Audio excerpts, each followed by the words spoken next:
नमस्कार। आज मैं आपको जिस लेक्चर सीरीज़ के बारे में बताना चाह रहा हूँ that is importance of financial planning in the current scenario. So what is financial planning? सबसे पहले इस पे बात करते हैं। Financial planning helps you to plan your budget in a better manner, gives you clarity in life, provide direction and meaning to your financial decisions. Basically financial planning जो है आपको अपना बजट जो आप हर महीने आप जो आपकी जो अर्निंग सोर्स है जो आप कमाते हैं उसके बाद जो है जो आप बजट बनाते हैं उसके अंदर आप किस तरीके से आप उसको यूज़ कर सकते हैं, कैसे जो है आप अपनी लाइफ के अंदर प्लानिंग कर सकते हैं, किस डायरेक्शन में और किस वे में आपको उसको इन्वेस्टमेंट करना है, इन सब फाइनेंशियल डिसीजंस के बारे में आपको बताता है. It is an exercise of estimating our financial needs and also ways to meet them during the entire life cycle of a person. It gives you options like how to protect your life goals, how to have insurance products, why to have insurance products, what are the savings goals that you need to meet. For example, your retirement savings goals, your child education goals, or your child's marriage goals, etc. And what are the investment tools that you are going to use. So these are the decisions that the financial planning helps you to take. So it is the process of developing a personal roadmap for your financial well-being, taking into consideration your current and future financial needs and your appetite for risk. See, the importance of appetite for risk is also very important. So for every person, the appetite for risk is also assessed in a financial planning assessment and the goal setting. So accordingly, the future financial needs, they are being assessed, and how and what is the roadmap that you're going to have in order to achieve your financial goals is what is all about financial planning. So what is the importance of financial planning? As a famous investment guru, Benjamin Franklin, he has rightly said, if you fail to plan, you are planning to fail. That means if you have several different financial goals you wish to achieve, but to reach them at the right point of time in your life, you need to have a financial plan in place at a very young age. So the earlier you plan, why at a young age we are stressing is that the earlier you plan, the better it is, because then there are various factors which come into play and which help you to do your financial planning and achieve your financial goals. So the planning is why the planning, and because it helps you to achieve your different financial goals and how to achieve your different financial goals and the ways to achieve that, and at the right point of time when you need to start doing the financial planning is all decided in the financial planning process. So what it does, helps to do wealth creation. So money is required to fulfill all your needs and desires, and it means it merely highlights the importance of wealth creation. So how to create wealth? So not only do you earn money, but your money also earns money. So that is what is creation of wealth. The meaning of the creation of wealth means that not only you earn from your own hard work, but your money also earns, and that helps you to create wealth. It is possible to achieve these goals by carefully investing your money in the right avenues. सही जगह पे लगाने से आप ये अपने सब goals को achieve कर सकते हैं. Second is important goal, which is retirement planning. To enjoy a happy and comfortable retired life, you need to start building your safety net right now. See, what happens is that today, as the life expectancy of the human being has increased, almost now has gone up to some people living up to 85, 90, 100 also. So therefore, after your retirement life, you are living almost a third of your life in your retired phase, when your retirement income stops and you need to depend on the earning or the accumulation of wealth that you have done in your earning years. So therefore you need to do the retirement planning very carefully and very in a very proper manner, and that is one of the key goals of financial planning, how to help achieve your retirement planning. And planning at an early stage in life can help secure your future against financial uncertainties. And also, you invest lesser amounts if you start early and gain from the power of compounding, which helps to build a large enough portfolio in the long run. Child's education. So now education has become very expensive these days, and we know that there are so many of these colleges, and many of the people, they are going abroad also for studies, and the cost anywhere runs into a few lakh of rupees and sometimes into crores of rupees. So a person needs to plan for the child's education, and in future this cost is only going to rise, as we can see that some of the college fees in probably when we were young and we were studying, the college fees has gone multifold in the for our children. It would be many times over. So we need to plan for the college education, because this is one of the major milestone expenses of any person in his life cycle. And this is why it is necessary to start planning from the moment your child is born. Ideally, you should plan for his education from the moment he is born. Calculate how much you need to spend and start investing in the long-term investment avenues that can help you achieve this goal. So one of the biggest or the most important mantras in life is that, from your salary, you should invest first and then you should spend. So typically, once, let's say, you get a salary at the beginning of the month, or then immediately what you should do is you should have some investment goals for that particular month, and you should regularly invest. So this investment should start first, and then you should start spending for the month. So that goal, if you achieve, or that process, if you adopt, then your financial planning goals will be met in a much more effective manner, and you will be having a much better future wealth creation. So tax saving, this is again a very important aspect of the financial planning. Now you can lower your tax outgo legally also. There are so many products and so many avenues which are available for investments where you can actually save tax, and they are very tax efficient. So the Indian income tax provides various provisions for people to reduce their tax outgo. By planning your taxes in advance, you can identify the best avenues to invest your money and reduce your taxable income. Mutual funds provide a very tax-efficient avenue for investing for your life goals. So this is again one of the instruments, as I have mentioned over here, is mutual funds.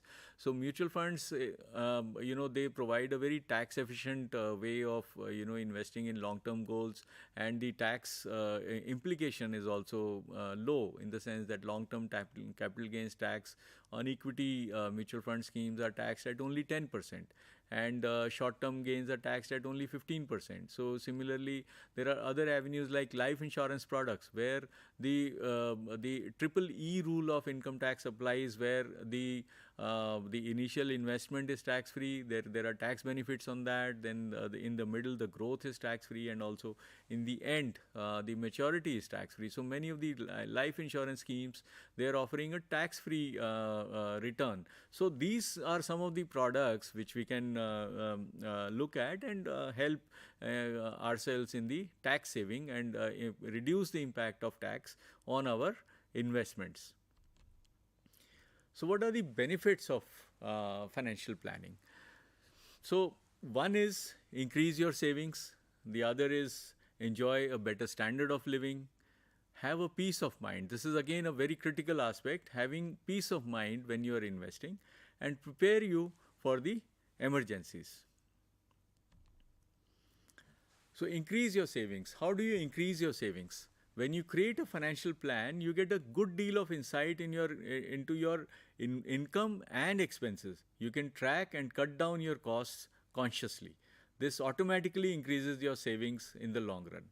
तो जैसे हम बता रहे हैं कि जब आपके पास एक प्लान रहता है तो उसके हिसाब से जब आपको अपने एक्सपेंसेस और आपकी इनकम के बारे में काफ़ी बेहतर अंदाज़ा हो जाता है, तो आपको समझ में आ जाता है कि किस तरीके से जो है आपको सेविंग्स करनी है, कितना अमाउंट आप सेव कर सकते हैं हर महीने। तो आपके पास एक अनसर्टेनिटी नहीं रहती कि मैं इतना सेव कर सकता हूँ या इससे ज़्यादा कर सकता हूँ या कम कर सकता हूँ।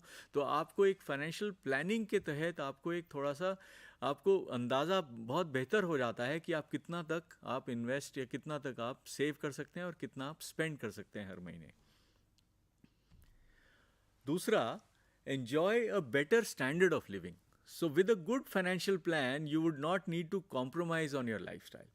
It is possible to achieve your goals while living a relatively comfortable life. So, what happens is that if you are having a good financial plan, then you know that this is the amount I can spend, and therefore this is the amount I can spend on my lifestyle needs or upon having a comfortable life and giving better comforts to our family. So those kind of things can be planned in a much better manner, and therefore the standard of living overall gets a positive impact, because you know that this is the corpus which is available to me on a monthly basis, and this is what, if I save comfortably, I'll be able to spend the rest of the money comfortably and have a better standard of living. Third is be prepared for emergencies. So this is again a very important aspect, because you never know when the emergency may arise, when you may need have a situation where you need a large chunk of money to be spent, maybe a health exigency, or maybe something to do with your parents or your children, or you may be having an accident or something like that. So to be prepared for emergencies, you need to ensure that you have a fund that is equal to at least 6 times of your monthly salary. This is a broad thumb rule, that at least 6 times of monthly salary should be there with you, in a very liquid fund, or in a very liquid investment instrument, where you can withdraw the money at very quickly without losing the principal, and this can help you in varied expenses, or these kind of expenses can be met through this kind of a small investment corpus, which you can spend or which you can invest in a fund or in an investment option, which gives you an immediate access without compromising on the principal amount, or without having to make a loss on your investment. Fourth aspect is attain peace of mind. Again, with adequate funds at hand, you can cover your monthly expenses, invest for your future goals, and splurge a little for yourself and your family without worry. So as you know that your finances are well taken care of, and your financial planning goals are getting achieved over a period of time in a proper manner, and in a systematic and a scientific manner, therefore you will attain a peace of mind, because if you are on the path of financial planning, the destination of financial peace is not very far away. So this typically ensures that you are worry free on the process of attaining your financial freedom, or attaining your financial planning goals. So what is financial freedom? Financial freedom is freedom from the anxiety or worries of achieving your financial goals, and that is what the financial planning leads to. So financial planning, what are the steps to achieve the financial goals? Number one is need for goal discovery. So first of all, we need to define our goals. So this is again a very important aspect of financial planning. The process of financial planning, what are the various steps of financial planning? So first of all, the first important aspect is need and goal discovery. हमें ये मालूम होना चाहिए कि हमें जाना कहाँ है, हमें क्या करना है, किस डेस्टिनेशन पे हमें पहुँचना है, हमारे क्या क्या फाइनेंशियल गोल्स हैं. So a financial goal needs to have the following features. The goal should be materialistic and have a monetary value attached to it. क्योंकि हम फाइनेंशियल प्लानिंग की बात कर रहे हैं, तो एक मॉनिटरी वैल्यू होना एक लाजमी है, बहुत ज़रूरी है कि एक मॉनिटरी वैल्यू एक अटैच करना चाहिए. You should have a target period within which you want to achieve the goal. आपके पास कितना समय है उस फाइनेंशियल गोल को अचीव करने का, वो हमारे पास होना चाहिए. And the goal should be realistic. अगर हमें ये भी मालूम होना चाहिए कि हमारे कितना मीन्स है, हम कितना इन्वेस्टमेंट कर सकते हैं और हमारा गोल हमें कितना रखना चाहिए। तो हम अनरियलिस्टिक गोल्स भी नहीं रख सकते हैं। तो उसी हिसाब से हमें अपने फाइनेंशियल प्लानिंग, अपने गोल्स को पहले डिफ़ाइन करना है। तो गोल्स को डिफ़ाइन करने के लिए एक बहुत इंपॉर्टेंट एक आस्पेक्ट होता है जो कि इसके अंदर मैं बताना चाहूँगा, which is the inflation impact. Let us say, for example, I want to, marry my daughter today. The cost, let's say, will be 10 lakhs. Now, after she attains maturity at the marriageable age, let's say after 25 years, this 10 lakhs will not remain 10 lakhs. This expense in today's way of a marriage cost is 10 lakhs. After 25 years, this cost obviously will attract the inflation impact, and this will move up to say around 20 lakhs. So I need to plan for 20 lakhs for the quality of marriage that I want to do today. So similarly, I have to do plan for the education. Let's say the cost for education today in a decent college is, let's say, 10 lakhs. Now, after the child achieves that stage of going to a college, so at that point of time, 18 years hence or 20 years hence, the cost would not be 10 lakhs. It would increase. So therefore, the goal setting has to be in accordance with the inflation impact. So this inflation impact also has to be factored into it, and that is how we define the goal first. The second is take stock of your finances. So check the following to get a clear picture of where you stand at present and if you are defining your goals aptly. So आप अपने goals को सही तरीके से define कर रहे हैं नहीं, उसके लिए आपको पहले चेक करना पड़ेगा कि आपकी नेटवर्थ क्या है, आपके पास कैश बैलेंसेस कितने हैं, एसेट्स कितने हैं, आपकी आउटस्टैंडिंग लायबिलिटीज़ कितनी है, आपके पास कोई लोन है जिस लोन को आपने चुकता करना है. तो इस तरीके की चीज़ों को आपने पहले आपने असेस करना है. उसके बाद understand how the inflation works and if you have accounted for the price increase while defining your goals. So these are the aspects while which you have to take a reality check. You have to take stock of your finances, and then only you come to a monthly investable surplus, and accordingly you define your financial or a monthly investment goals. Then the third is execution. Obviously आपने अपना goal set कर लिया है, अब आपने अपना reality check कर लिया है, आपने असेसमेंट कर लिया है, अब आपने उसको एग्जीक्यूट कैसे करना है, आपका जो फाइनेंशियल गोल है उसको एग्जीक्यूट करना है. तो in case you art very savvy in terms of investments, instruments and avenues and plans, it is advisable to seek the assistance of a financial advisor. तो वहाँ पे एक फाइनेंशियल एडवाइज़र की बहुत ज़रूरत होती है. जैसे कि आप मेडिकल, अगर मान लीजिए किसी को आपको एडवाइस चाहिए तो आपको एक डॉक्टर की ज़रूरत पड़ती है. इसी तरीके से लीगल अगर एडवाइस चाहिए तो आपको एक लॉयर की ज़रूरत पड़ती है. इसी तरीके से अगर आपको फाइनेंशियल एडवाइस चाहिए तो आपको एक फाइनेंशियल एडवाइज़र की ज़रूरत है.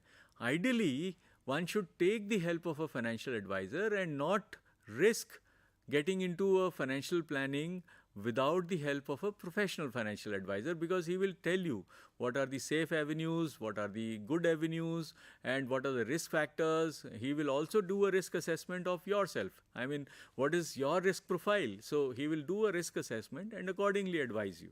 So accordingly, a financial advisor or a financial planner is very important if you are not yourself fully equipped to do a financial planning for yourself. So financial planning may not always be as straightforward as you may perceive it to be. This may require a thorough understanding of the investor profile as well as what are the investment instruments or what are the investment avenues which are available. Then ensuring you are on the right track. So monitoring and strategizing is again a very important aspect. So while you have executed it, while your financial planning goals are getting executed, and while you are on the path of your financial planning goals achievement, but on the way, you need to do a risk assessment, you need to monitor your goals, you need to monitor your investments. And while planning and implementation are important aspects, it is equally important to keep a constant check on your portfolio and reassure if it is progressing on the right track, and in case there are interventions which are required, any need of correction is required, that correction should be done on the way. Now, coming to what are the various types of investment instruments where you can invest. So broadly, I mean, this is not a comprehensive list. Let me come to you very upfront. There are so many investment products and things which are available. But broadly, these are some of the categories of investment products which most of us. These are I'm relating to the financial and the other products like gold and real estate. So you have various category of investment options, which is one, for example, equity or equity mutual fund. Equity I am writing separately as direct investment into stocks or direct investment into shares. So equity or equity mutual funds. So this is again one aspect where equity or equity mutual funds are expected to give superior returns, inflation beating returns, and over the longer period of time. So if your horizon is short, if you are looking for very short term investment, short term gains, that is not the instrument for you. So you should need to have a look at least 3 to 5 years if you want to invest in equity or equity mutual funds. Ideally, my advice, as I have been advising to most of the people and most of the new investors, is not to get into direct stocks, if you are not an expert into it, or if you don't have the time to monitor your stocks. And the monitoring of stocks needs much more time, to monitor them. Otherwise, there is a big chance of burning your hands, and you will probably be ending up making losses. So equity direct investments should be avoided by the new investors and by people who are not really an expert or who do not have the expertise or the time to invest in the stocks directly, but go through then equity mutual fund route. That is advisable. And the next is bonds or debt mutual fund. So direct investment into bonds is also possible. Now the government has opened direct bond access to on a low ticket size investments also. But there are debt mutual funds also which invest in the bonds, and where you can invest in smaller amounts also. So these are relatively less volatile. And again, please note that I am saying less volatile. That does not mean they are not volatile. There is a volatility, and this volatility is linked to some the debt market bond yields. So that is a long subject in itself. So these debt mutual funds are they are volatile, but they are less volatile as compared to equities, and can be utilized for short to medium term investing. So based on the quality or based on the yield or the modified duration of the debt fund. So accordingly, the time horizon for investment also changes. So basically, what I want to say is that you can invest in the debt or debt mutual funds for lower volatility and for a comparatively lesser time period as well. Now the third is the gold.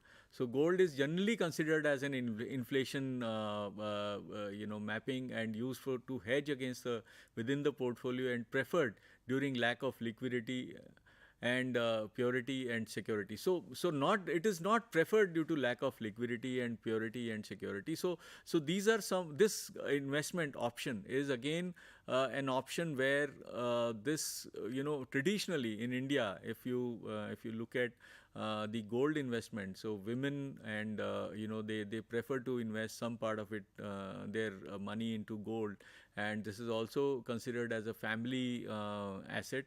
But also gold is considered auspicious in many aspects. India is one of the largest importers of gold because of the jewelry jewelry investments or jewelry buying which happens, and therefore gold is considered as an investment option also. But there is a lack of liquidity, there is a lack of concern on purity, there is a lack of concern on security. So these are some of the aspects we need to consider when we invest in gold. But yes, gold does not give returns on a very regular basis, but there are jumps in between, and overall it has been providing, even if as an investment avenue, it has been providing a conservative kind of a return.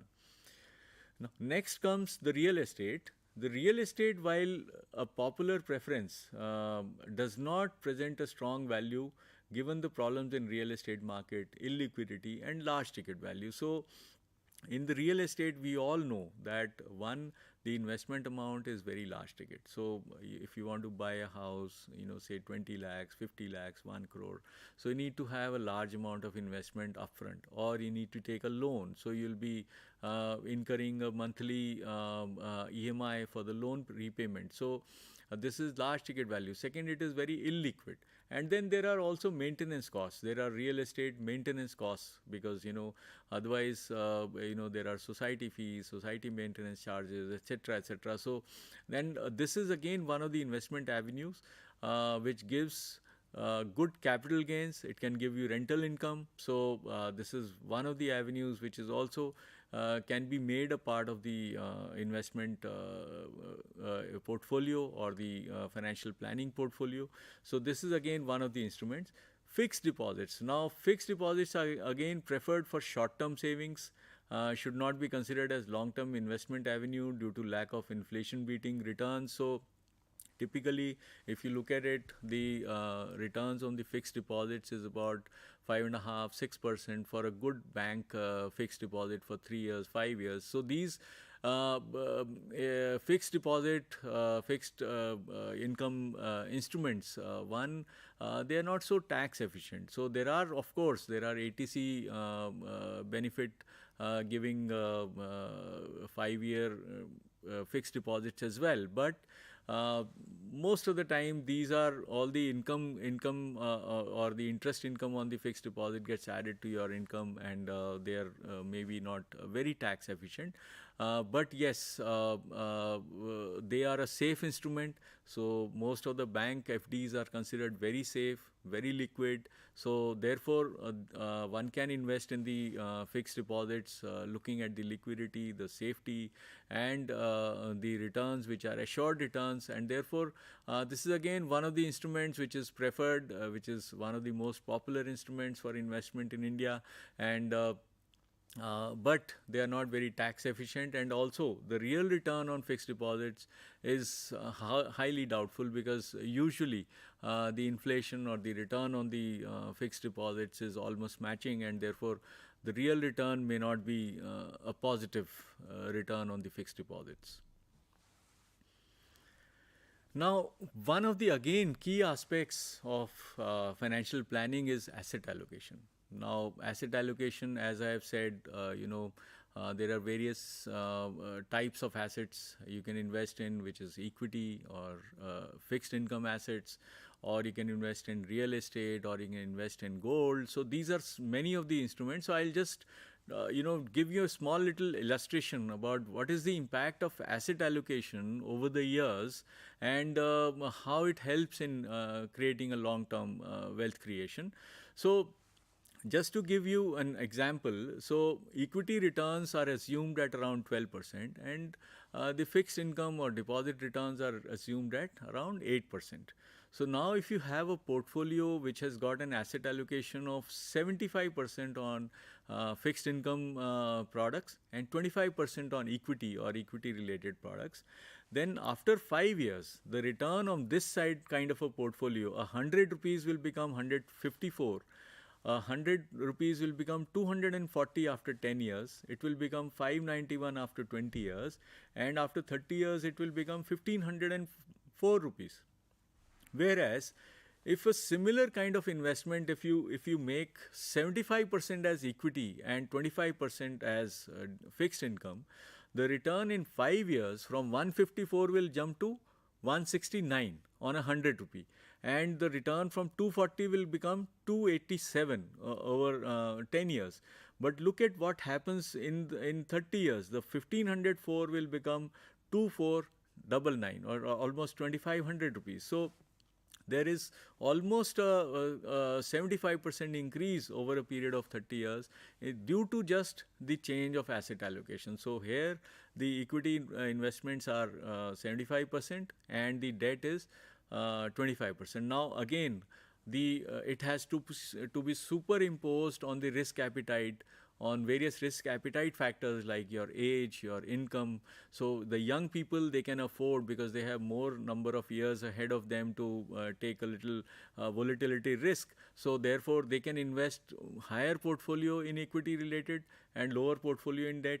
And whereas it is the reverse for the people who have who are nearing their financial goals. So there the asset allocation has to be reversed. It has to be more in debt and less in equity. So accordingly, a person has to decide on the asset allocation, and accordingly the portfolio asset allocation, as we had mentioned, that आपको हर समय monitor करते रहना चाहिए, आपको readjust करते रहना चाहिए अपने पोर्टफोलियो को. So as the age factor और as we progress into the portfolio, therefore the readjustment is required, and somewhere you have to book profit, somewhere you have to reinvest. So those kind of things need to happen. And asset allocation, which is one of the biggest drivers for your return or your long term return, that needs to keep changing in terms of the percentage allocations.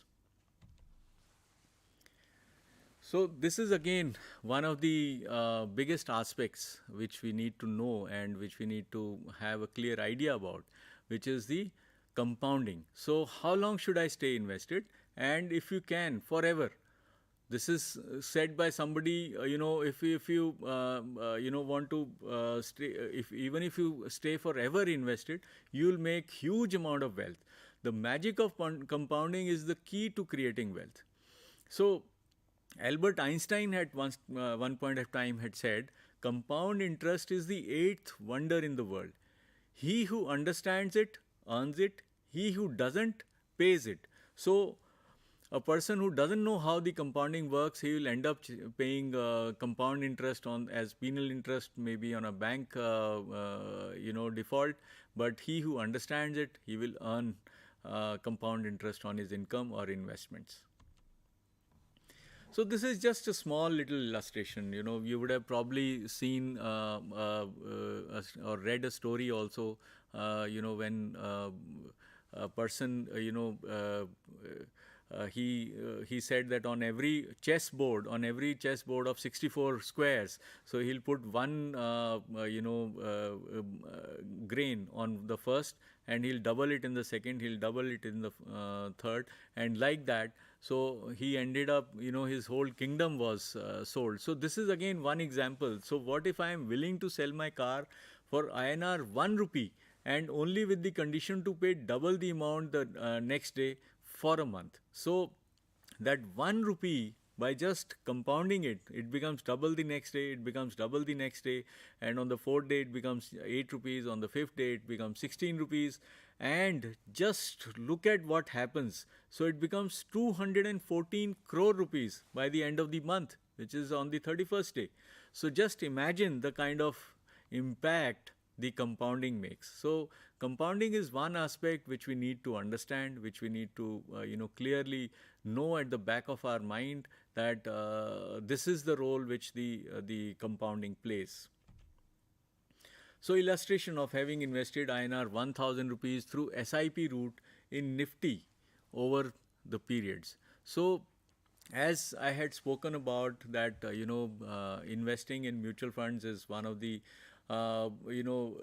good, or this is one of the means of investment, and which is very useful and which is very effective, and world over it is one of the most favorite investment instruments.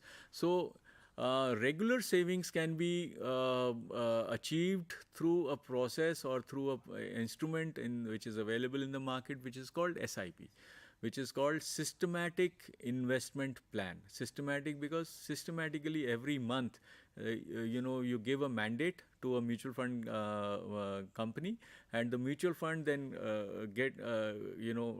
requests the mandate to be served from your bank on a monthly basis on a fixed date, and you keep on investing on a monthly basis a fixed amount which you have decided in a particular mutual fund scheme. So what happens, what is the kind of growth? This is a historical thing which has happened till if you invested in a Nifty, or Nifty is what? It is a Nifty, which is the one of the market indices, and if you had invested, say, for the last 5 years, 1,000 rupees in a Nifty index fund or a Nifty mutual fund, then this 1,000 rupees investment in the last 5 years, you would have invested 60,000 rupees, but it would have grown to 83,991 rupees, and over the 10 years, there would have been a 1.9 times growth. From 1,20,000 invested would have become 2,23,000, and in 15 years, 1,18,000. 15 years back, so 1,80,000 in over the last 180 months, it would have grown to 4,35,000, almost 2.4 times growth. So this is the impact, or this is just an indicator of what would have happened if you had invested in a Nifty index fund. Very simple. This is one of the most conservative and non-mutual fund managers intervention funds. So this is one fund which is just an indicator of how your investment would have performed. Now, compounding. So it works both ways. So compounding is also about the rate at which the compounding happens. It is also about the time for which the compounding is happening. How many times the compounding happening, and how much time the amount gets compounded. So the cost of delay may cost more dearly, and even a significant jump in the amount. So typically what we are saying is that ideally, if you want to, let's say, plan for your retirement, say, so if for ideally for a 30-year retirement, you should plan for 30 years. So if one would have invested, say, 10 lakh rupees 30 years before, and the amount of corpus, let's say the rate of return assumed at 12%, he would have received almost 3 crore rupees, 2 crore 99 lakh 59,922.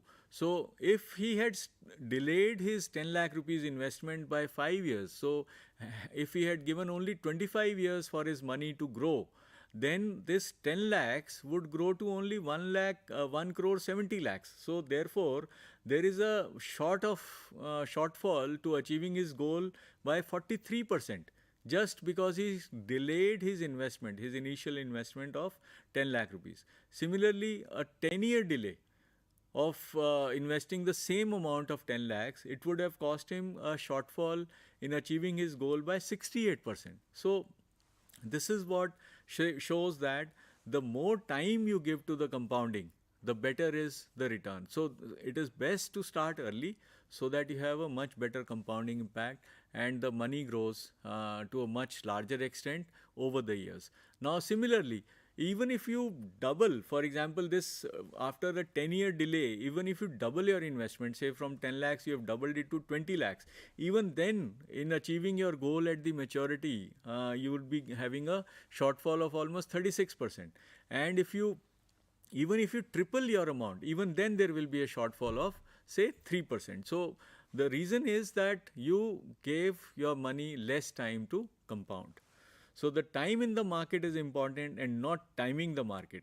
So that helps to create the long-term wealth. So many of you would have seen some of the TV advertisements also, that for the equity investment, it is not very important to time the market. For timing the market, we have a beautiful product which is called the SIP. But it is more important to spend more time in the market. That means you need to stay invested for a longer time horizon. So the longer you stay invested in the market, the better would be the return, and the better would be the compounding. So this is again one of the good slides about wishful thinking.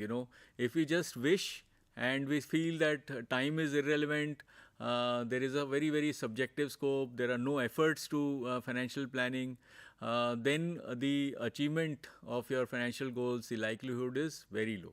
But if you have a goal-based investment, if you have a fixed time horizon, as I had mentioned, you have a specific amount in mind, you have a dedicated plan for that, then the likelihood of achievement is very high. So stop dreaming, start doing. A goal without plans and action is simply a wish. So, thumb rules for financial planning. So, again, as I had mentioned earlier also, set up the financial goal either by yourself or with the help of a financial planner. Collate all the relevant data required to set up a plan. Data can include your financial objectives, your annual income, spending estimates, loans taken, the expected rate of return in different asset classes, so asset allocation, etc. And then analyze the data which is collected to find out your true financial position and appropriate financial avenues. Develop a financial plan taking into account the goals to achieve the current means. The plan will help you draft realistic goals and how to achieve them. Put the plan in action, that is execution. Monitor and review the plan regularly and make prudent decisions regarding your money. If required, plan should be tweaked. It should be made relevant to your current financial situation, etc. And the required changes may be made. Now, what is the ideal amount to invest? Honestly, it depends on your personal profile, but there can be a small thumb rule.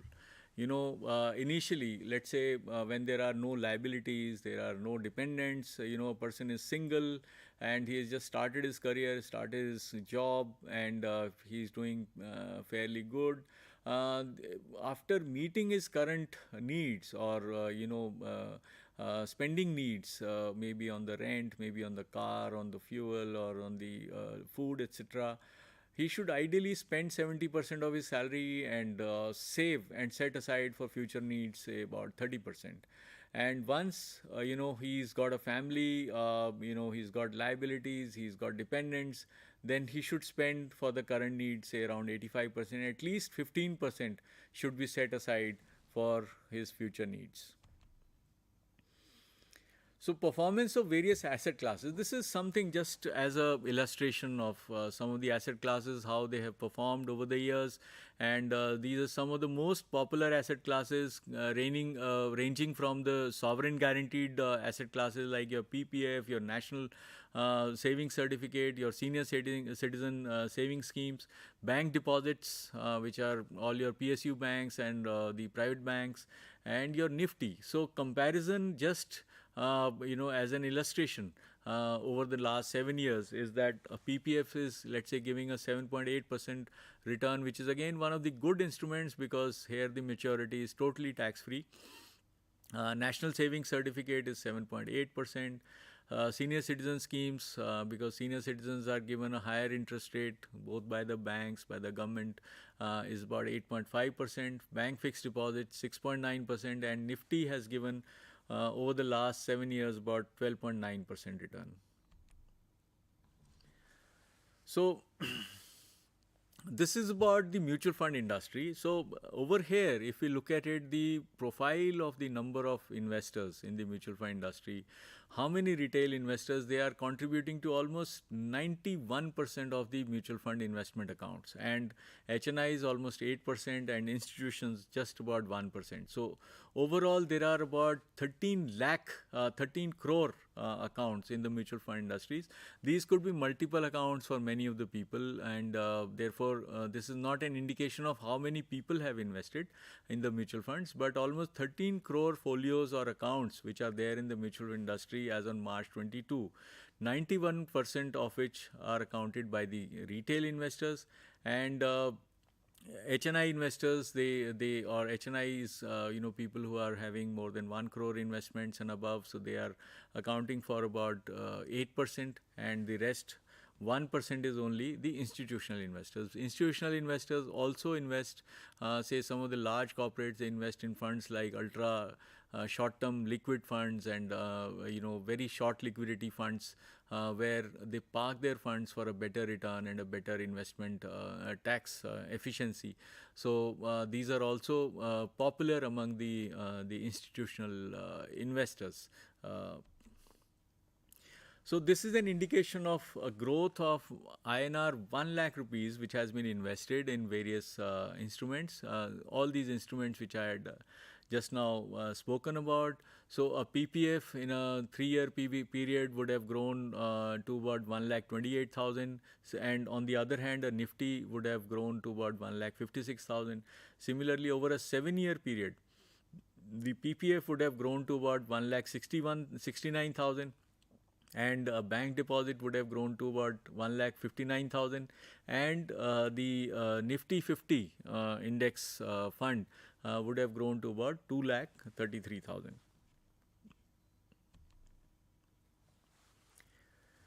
So what are the ideal rate of return, and the silent assassin, which is the inflation, which we need to overcome to have a real return, and how to create a long-term wealth, which is both long-term, which is tax efficient, which gives you liquidity, and which meets your short-term, long-term goals.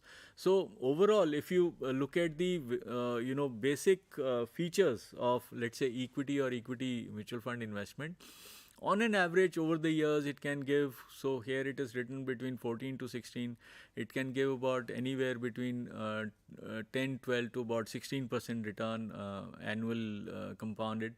And the features are that you can invest any amount, there is a high liquidity, and there is a superior growth. The real estate can give you about 10 to 12% because of capital gains and because of some rental income, etc. So here the features are that it needs to have big amounts, very low liquidity, and there's a holding cost also involved. Inflation basically is a silent killer which kind of eats into your investments or your returns.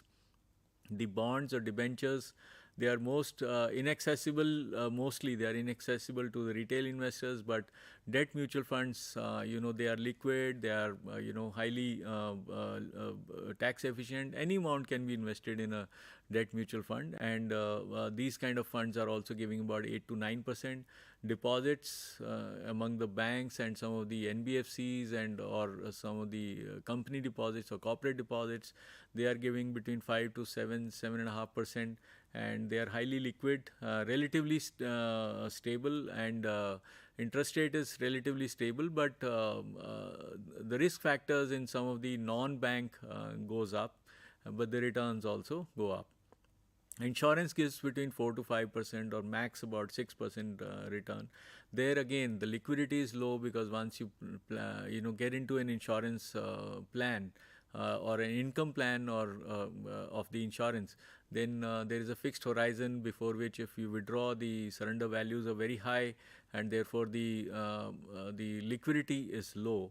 And relatively the returns are poor, but yes, it gives you protection, it gives you the protection for your financial goals. And ideally, I would normally advise most of the people is that ideally they should get insurance to only cover through the term insurance. They should only be investing in insurance for the term cover or the for the risk cover, and they should not be used as saving instruments or investment instruments.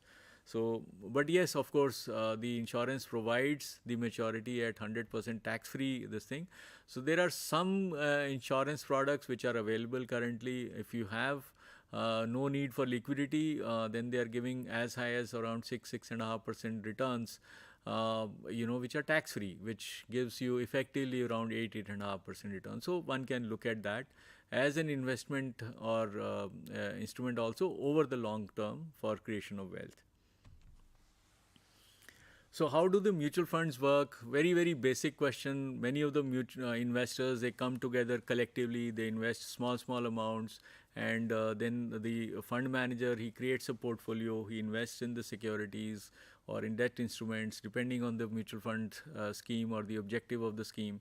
And then these securities, they generate returns. So whatever these debt or equity securities or investments, they generate returns, and these returns are then passed back among the units which are there cumulatively, and spread over all the investors. And there's a fund management fee or AMC fee which is collected by the fund manager or the mutual fund company, and rest of the return is all passed back. So the fee is a professional fee to manage the fund, to buy, sell, create the registrars and all those things, create a record, and do the fund management, do a professional management. Buying and selling also involves costs. So all these things are done by the fund manager or the asset management company.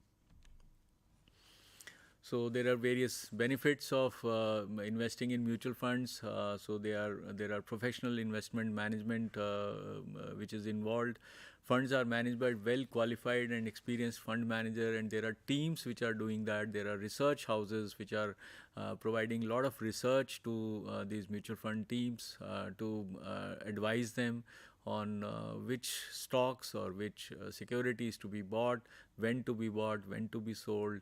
And there are many fund managers who are going out and even meeting the insurance, the corporates and their CFOs and their promoters, trying to understand their goals, their business goals, their financial health, and all that stuff. So this work is entirely done by a well qualified professional team. So it also gives flexibility in terms of asset allocation. There are diverse fund choices which are allowed to you to invest in equity or debt, or appropriate asset allocation can be done. There's a well diversified security holding by the fund. So every investment, let's say even if you invest 5,000 rupees in a mutual fund scheme, that risk of yours is spread over say 40 scripts or 30 scripts. So let's say in 5,000 rupees you have bought let's say a portion of Reliance Industries, you have bought HDFC, you have bought ICICI Bank or SBI, and these kind of blue chip scripts. You're a part of all those 40 scripts, and you're owner of those 40 scripts, and therefore your portfolio is very well diversified. And it is highly regulated. Mutual funds are highly regulated segment, and it is regulated by SEBI, which is Securities and Exchange Board of India, and they are very strict, very stringent. There are regular audits and checks and balances which are already being done, which are always done. And there is a transparency, fund management information including portfolio, performance, NAV details, everything is regulated and monitored in a very transparent manner. So financial literacy is the ability to effectively manage a variety of financial skills. Now, this is again for financial planning. Why I have mentioned financial literacy over here is that you need to have the ability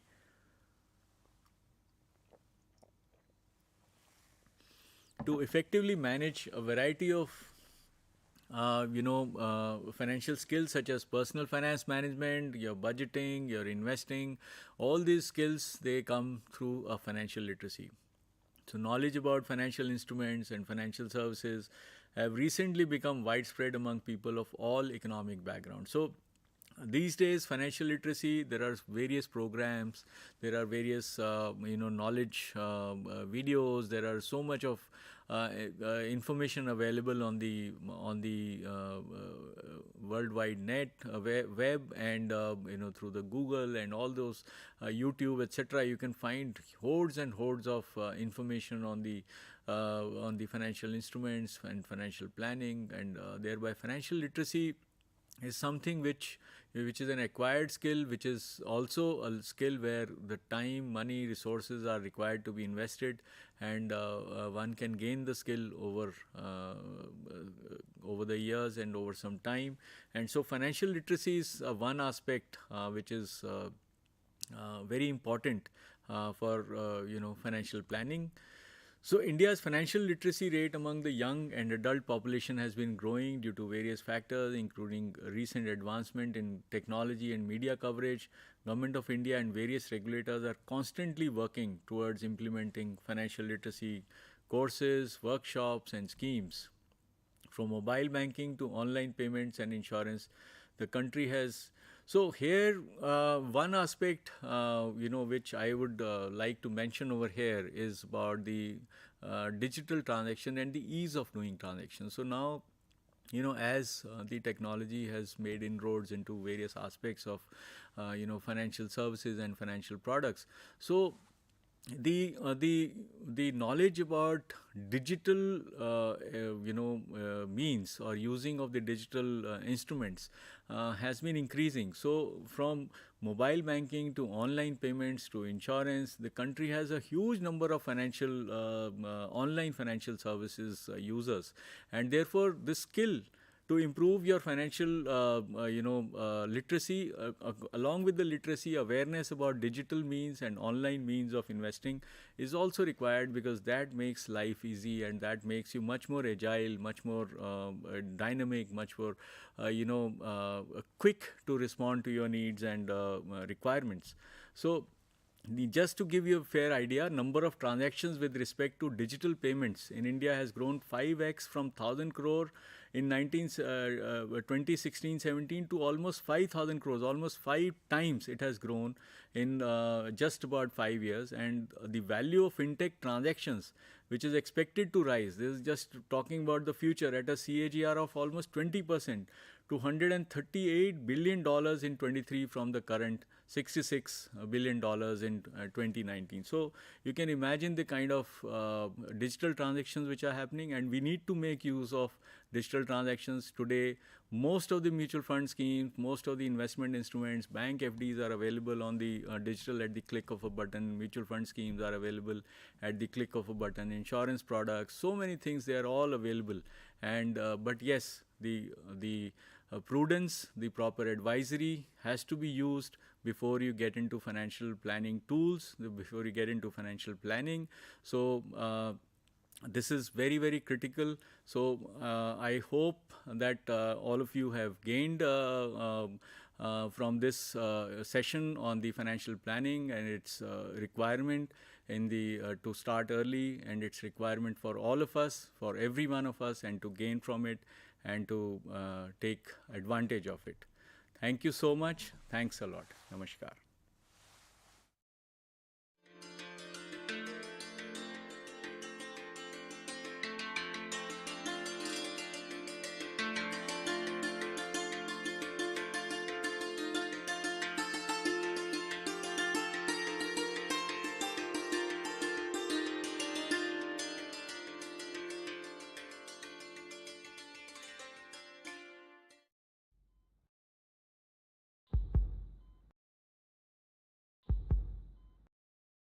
critical है, but we are trying. ये सब हुआ कैसे? एक phone आया था राजेश के पास। उसने कहा कि उनकी 1 करोड़ की लॉटरी निकली है और उसके लिए उसने बैंक डिटेल्स मांगी। राजेश ने सारी डिटेल्स दे दी। 1 घंटे के अंदर ही उनके बैंक अकाउंट से सारा पैसा साफ हो गया और वो यहाँ आ गए। हार्ट अटैक आया है। देखा आपने, आपकी जरा सी असावधानी क्या कर सकती है। डिजिटल फ्रॉड करने वालों से सावधान रहें। अपनी बैंक डिटेल्स, अपना डेबिट या credit card number, expiry date, CVV, OTP, pin कभी किसी को ना बताएं। सावधान रहें, समझदार बने। IEPF अथॉरिटी द्वारा जनहित में जारी। हाँ जी सुरेश जी, रिटायरमेंट के बाद जो प्रोविडेंट फंड आएगा उसका क्या करेंगे? कुछ खास प्लान नहीं है, पड़ा रहेगा बैंक में, ब्याज आता रहेगा और क्या। सुरेश जी, बैंक से कितना ब्याज आएगा? एक नई स्कीम बताता हूँ, उसमें पैसे लगा दो, साल भर में दुगने बल्कि चौगुना हो जाएगा। हाँ, बस कुछ नए मेंबर्स बनाने। नहीं सुरेश जी, इन सब फालतू चक्करों में मत पड़िए कि नए मेंबर बनाना, रातों रात करोड़पति बनाना, ऐसे सपने दिखाने वाली स्कीम से बचकर रहें। आप लालच में आकर नहीं, समझदारी से निवेश करें। नए मेंबर बनाओ, वर्ल्ड टूर पे जाओ, कमीशन पाओ या उपहार घर ले जाओ। ऐसे सपने दिखाने वाली स्कीम से बचकर रहें। ऐसी स्कीम्स धोखा हो सकती हैं। IEPF अथॉरिटी, कॉर्पोरेट कार्य मंत्रालय द्वारा जनहित में जारी।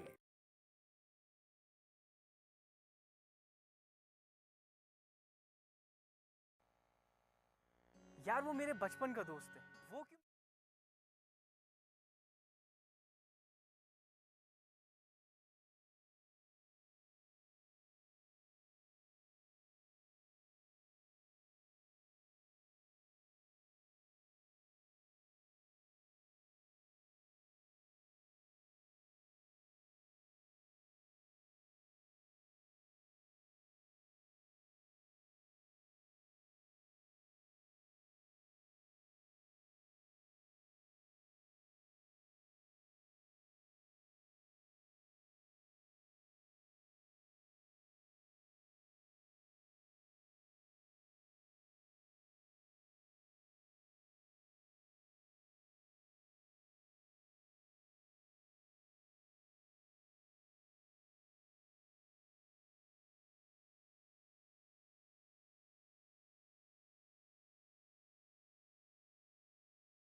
Hello, viewer and learners of today's sessions.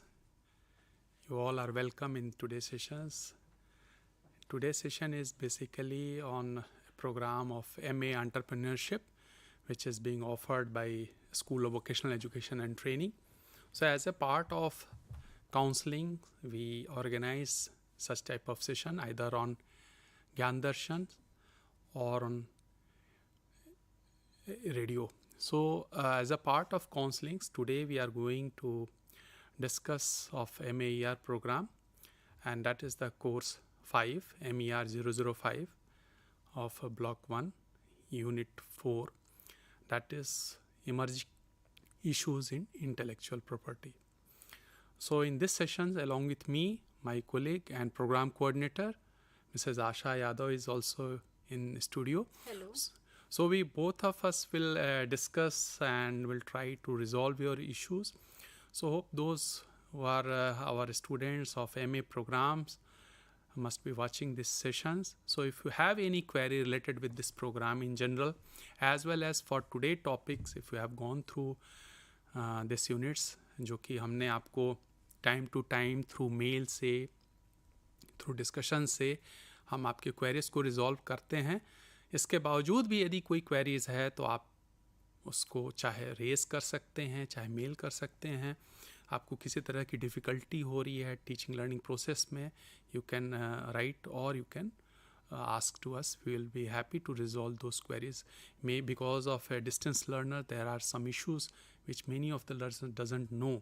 So those queries you can raise. These sessions are organized either on radio or on the Gyan Darshans. So for this purpose only. So in this today's sessions, we are going to discuss this MER 005, and that's a block 1.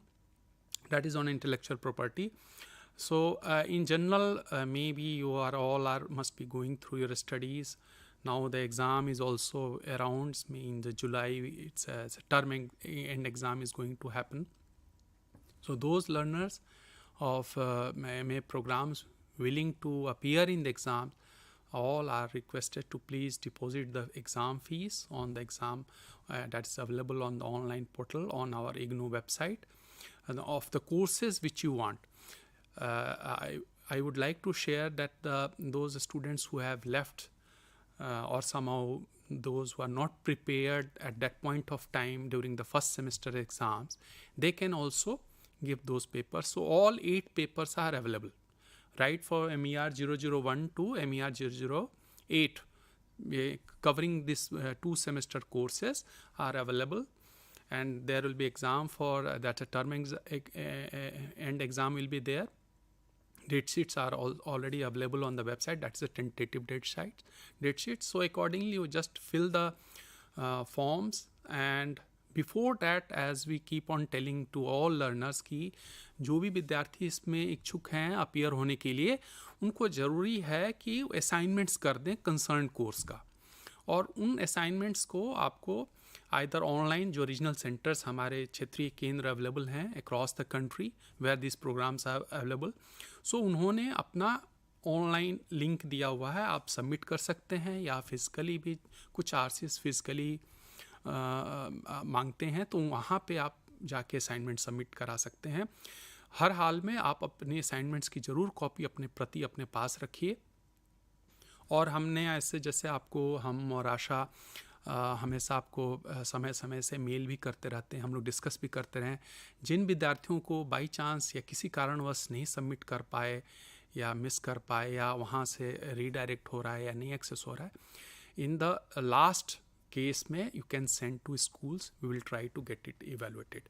So this is the part of in the general academic aspects. So let us begin today sessions on that issues. We have already discussed intellectual property rights, about how it works, what are the issues are there. So today we are going to discuss different aspects of in general of IPR and what are the challenges, what are the issues now is being faced because of the development or something. Sir, I would like to ask one question regarding ethic and equities. So what are the issues of ethic and equities related to commercial exploitation of cultural heritage of indigenous community or our traditional society. So please throw the light on this little bit. Very pertinent questions and very out of way. You can see we all are familiar, as we in the last session also we keep on discussing about the standard procedures for the trademarks, the copyright issues, the IPR, how to register, how to get it.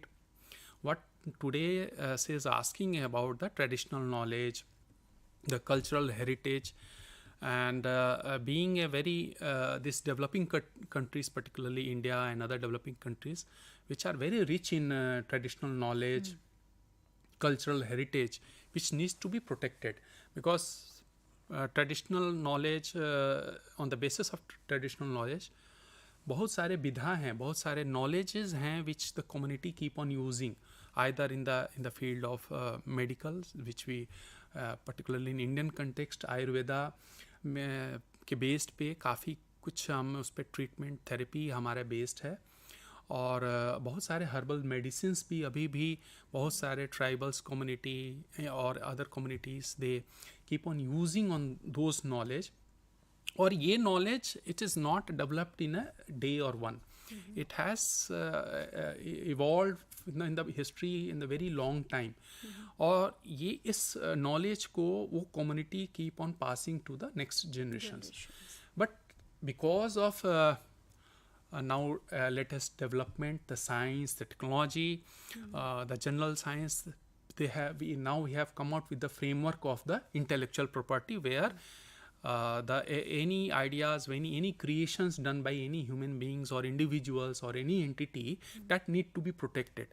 The problem is with the traditional knowledge is that how to protect the this applied this IPR over there.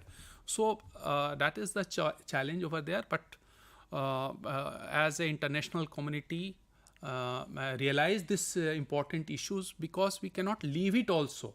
There is a lot of knowledge where is owned by some community, it's owned by community, that needs to be also further developed, further need to be verified. So for that purpose, it needs to be bring into the at the platform where anybody can access it and derive some information which is better for the humanity as a whole. But the challenge is that in the normal case, like any in IT or in science or physics, physical sciences, any development or can be patented by that individuals, and in return that persons get royalty. And if it is there, some time bound as there, if certain countries is owned by that patent, that country's royalty goes to over there. But whereas if you see traditional knowledge, the cultural aspects, which is folklores are there, which is owned by that community, and they are using it from the past. They are working on that, and not as a part for the as a use, as a like we were discussing about the herbal medicines. आज भी हमें बहुत सारे नुस्खे जो है घरों में सर्दी जुकाम में हम लोग अभी भी अपनी दादी नानी की बातें करते हैं, और क्या है वो सब यूज़ करते हैं. That needs to be look into it, protected. And the challenge उसमें ये है कि if it is individual, that patent can be done. Here some knowledge to figure it out कि किससे प्रोटेक्ट करना है, इसके यूजर्स के कौन होंगे, तो वहाँ एक चैलेंज है. But in spite of that एक वीपो है, लर्नर्स में be knowing as a world intellectual property organizations. India is also member of countries, and many countries are there. So they have realized the importance of heritage and this traditional knowledge. तो इसको कैसे protect किया जाए. सो some common platforms बन रहे हैं where it can be shared. So gradually people are evolving, they are now realizing it is important, but it's a difficult challenge is there, difficult task is there to realize the knowledge कौन से हैं और उस community से कैसे अलग किया जाए, और फिर देन रॉयल्टी कैसे पास ऑन किया जाए ताकि कमर्शियल एक्सप्लॉयटेशन ना हो सके. So this is the very important aspects what we are saying about the how to restore these things, traditional knowledge, as well as let it grow on the general platform which we are doing in the normal course of actions for the physical sciences, for the biology, for the life sciences. In the IT also, lot many things are happening, and there is a set rule how to protect it. So for that traditional knowledge also, WIPO is working on that, and the member countries are contributing to frame the policy, which will be in a very broader in sense, and which will be also beneficial to the community. There should not be exploitations, whether it is a biodiversity, whether it is a plants, whether it's a genes, resources, which is owned by that community. Because once it is, if you have passed on to that persons, then you don't have any rights over there. And that's the issues even coming over in the, it is there that the genetical materials, the genomes part also. So there is some restrictions are coming over there also, particularly with the human genes that cannot be passed on to the in the general, so that nobody can use it, because many resources which are available in the natures that can also need to be protected. So coming to the now ICT is also coming in a big way. If you see, because of now our day-to-day life, you see our everything's dependent upon IC, and ICT has become very part and parcels of our life, whether it is a business, whether it is education, whether it is a health or medical science, any walk of life, you see ICT is has covered in a broad way. But nevertheless, we never think that it's a ICT itself is anything. It is a tools to use the other part of the resources, whether it is education. Education can be delivered in proper way, in a more easy way, in a more scientific way while using the ICT. Now problem is coming, ICT has covered in our life, हमारे day to day life में ICT इस तरह से है कि हम उसको अलग नहीं कर पाते हैं. लेकिन पॉइंट है इंटेलेक्चुअल प्रॉपर्टी राइट्स के बारे में, कोई भी इंफॉर्मेशंस जो कि एक्सेस है और डिसेमिनेशंस में है, ये दो एस्पेक्ट से इतना फास्ट है, और इस प्रोसेस में, इस प्रक्रिया में इतने चेंजेस है टू फाइंड आउट कि who has creator, to whom this the intellectual property generally talks about, because it is the creator, the persons, किस व्यक्ति का या किस individuals का वो creations है, that needs to be protected under the intellectual property. So उसकी ये एक IT की वजह से एक बहुत बड़ा इतना फास्ट है, क्योंकि हाँ इसमें because whereas intellectual property speaks about the certain boundaries, about whether it is a country or as we have discussed earlier, geological aspects also, कोई products है या agriculture produce है जो कि particular areas में है, we can cover it over there. Internet ऐसी चीज़ें हैं, ऐसी चीज़ है आज के डेट में, there is no boundary. Yes. And that's why it is so much acceptable to the society also. But world intellectual property organizations working on that, certain norms are there where this IT is the copying, disseminations, these aspects needs to be covered, and accordingly it should not be amicably, it should be used also. Now coming to the part of electronics policy, the e-commerce part. Now the business today we are happening, you know, and the e-platforms, informations are being shared, and it's whether it is a selling of products or it's a money, whatever you see, the e-platform is being used. So the point is that to how to protect the this IPR in the electronics commerce also, whether it in the different forms or whatever the things are there, but that needs to be in a proper way. And this policies is globally acceptable by the all state countries of the WIPO. Now, what is the role of WIPO in the ICT or in the ICT aspects, as we were discussing the challenge of how to protect it. So WIPO has come out with a digital, we called it as a digital agenda to how to cover it in the systems. Broaden participation of developing countries, use WIPO-net, access to IP informations, participation in global policy formulation, so that every members country should follow. Unless until all members country don't agree with the policy, it's very difficult to follow the procedures, the protocols of the intellectual property.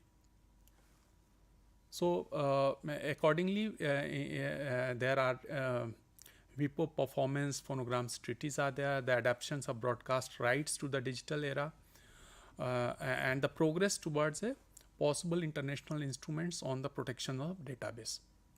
So these are the certain roles being covered and performed by the WIPO.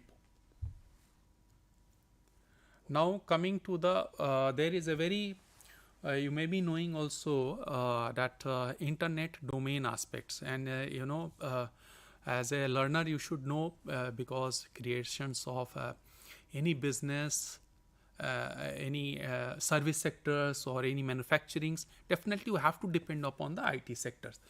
And what happens before you go for the IT level or to scale it your business while using the IT, there are once you start thinking of creating your name, your domain for your particular service or manufacturing, you will find all of a sudden that name already exists in the domain in our ecosystems.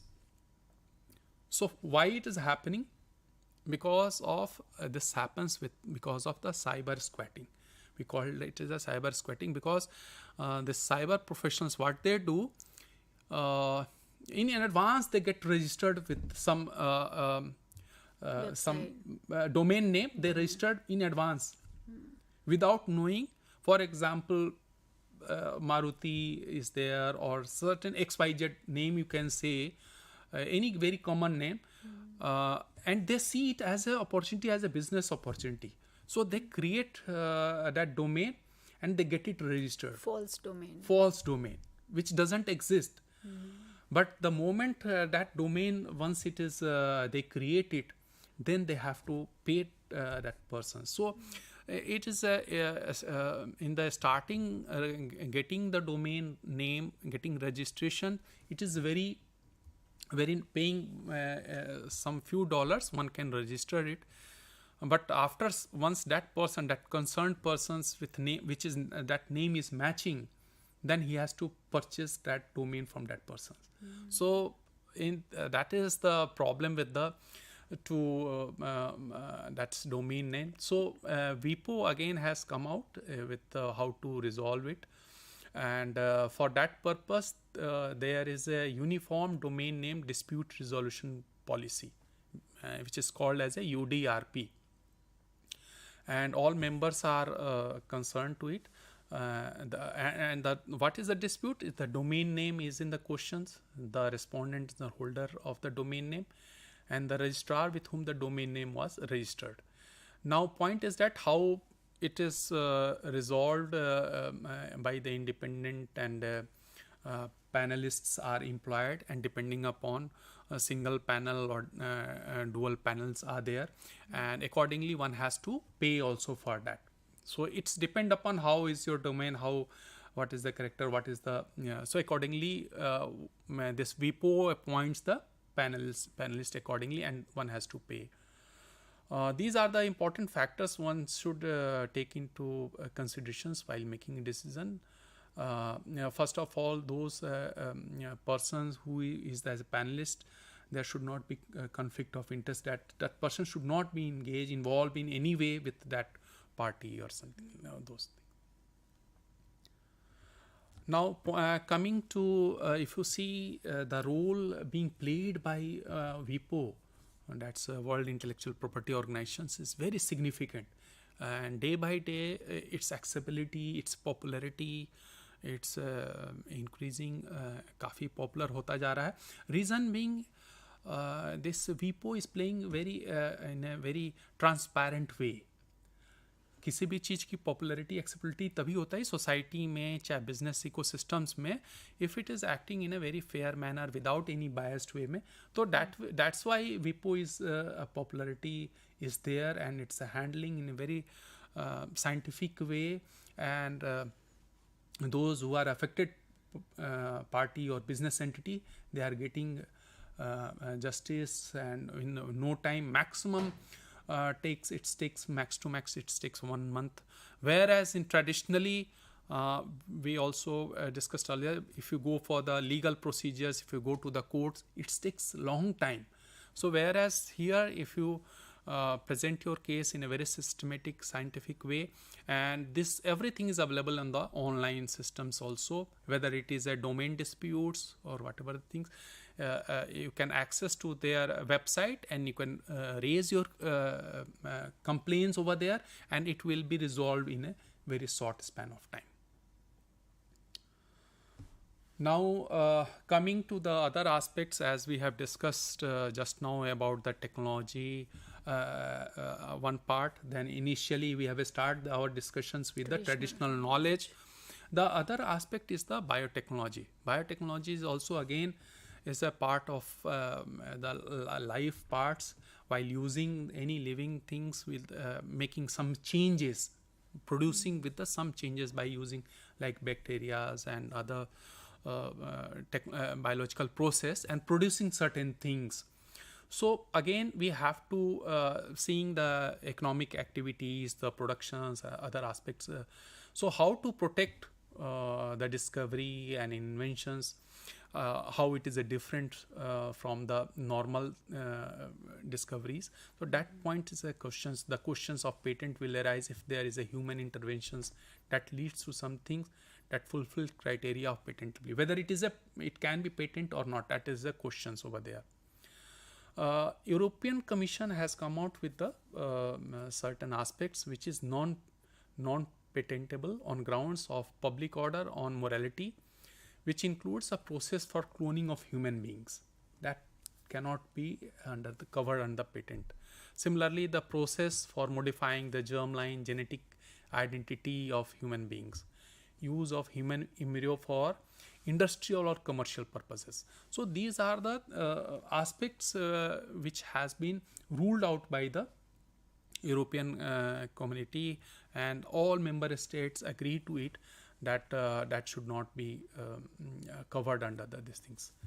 The main argument against patenting of genes are the genes being natural entities, cannot be owned by anybody. It is not any person's entity who can own it and become a patent and started taking benefits, whether it's the commercials or manufacturing. Or genes being discoveries have no elements of nobility or innovativeness, thus doesn't qualify as innovations. The process of isolation and cloning genes are also well known. So these are the aspects, although seeing the future potentials now, there is a database of express of sequence tags which can be used in future for use and other maybe the commercials, but right now this has been stopped by the European Commission so that nobody can use it. So these aspects what we are discussing today is the how to protect the IT sectors, which is again it's technologies are there to how to use this IPR over there. It is again a challenge. Then similarly we have discussed about the biotechnology, how to use over there to things, and in the beginning we have started with the traditional knowledge. The other aspect is the biodiversity, where as a part of if you see particularly in the countries like India, where a lot of different types of plants, different types of animals are there, different that needs to be protected so that it should not be exploited for the purpose of as a part of the patent or something like to commercialize the things.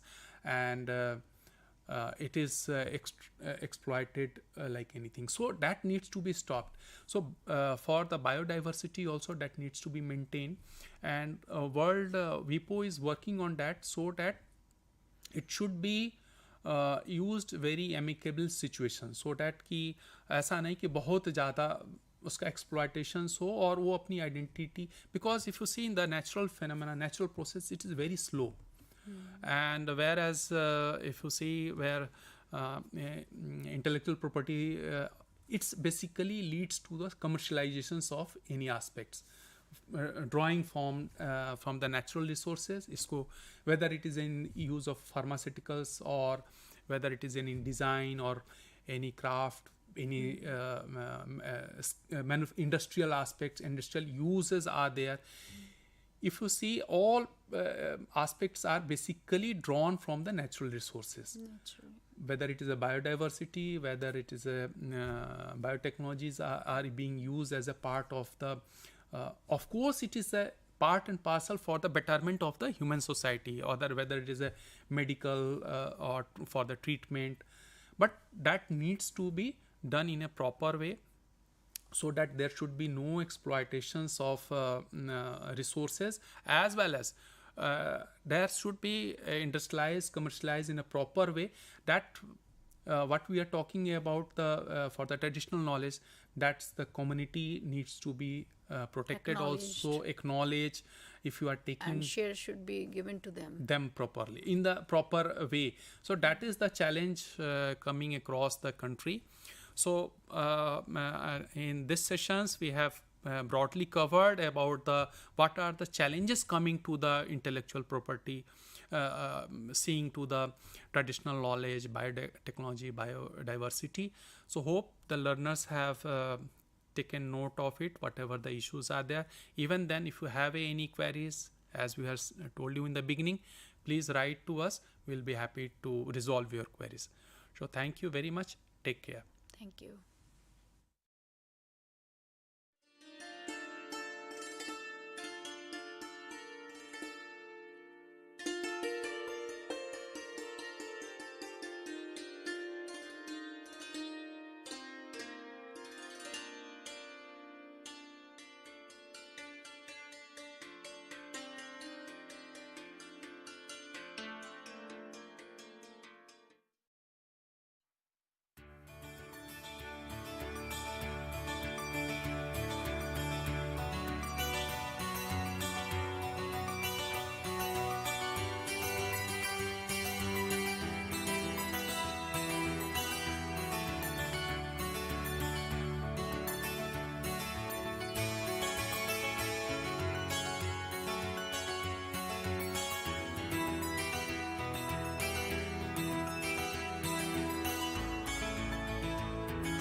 पोथी पढ़ पढ़ जग मुआ भया न पंडित कोई, ढाई आखर प्रेम के पढ़े सो पंडित होई।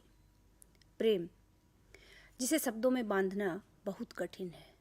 आदिकाल, मध्यकाल, रीतिकाल, सदियों से प्रेम के ऊपर बहुत सी रचनाएं की गई हैं, कविताएं लिखी गई हैं, कहानियां लिखी गई हैं, उपन्यास लिखे गए हैं, जीवनियाँ लिखी गई हैं, संस्मरण लिखे गए हैं और लिखी गई हैं आत्मकथाएं।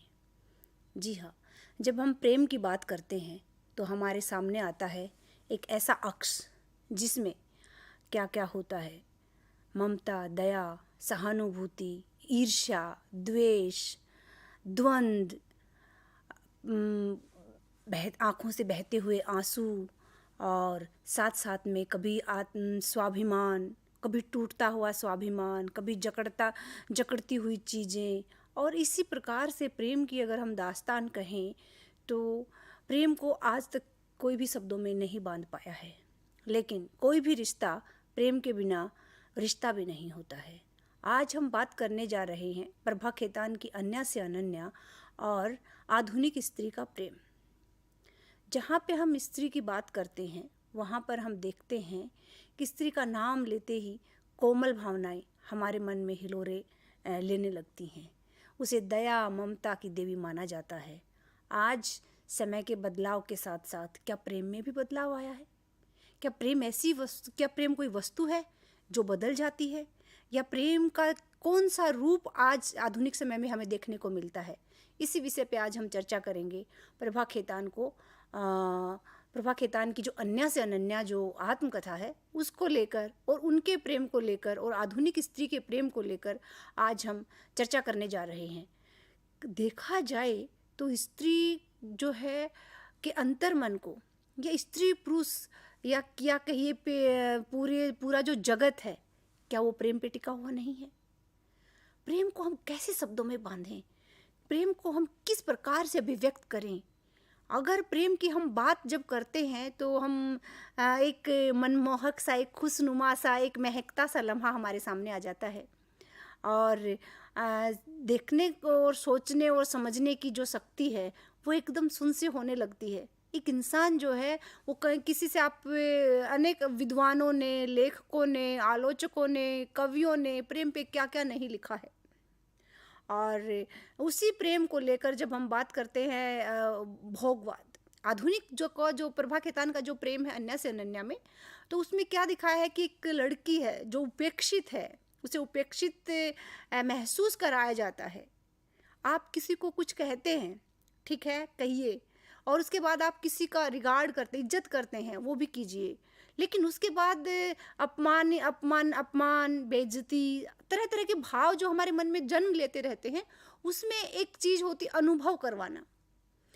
कोई भी व्यक्ति जब याद करता है, हम कई बार है पुरानी बातों को, पुरानी टीश को लेकर हम बैठे रहते हैं कि हमें ये चीज़ जो है अभी भी जो है वो भूल नहीं पाते हैं। इसके पीछे कारण क्या है?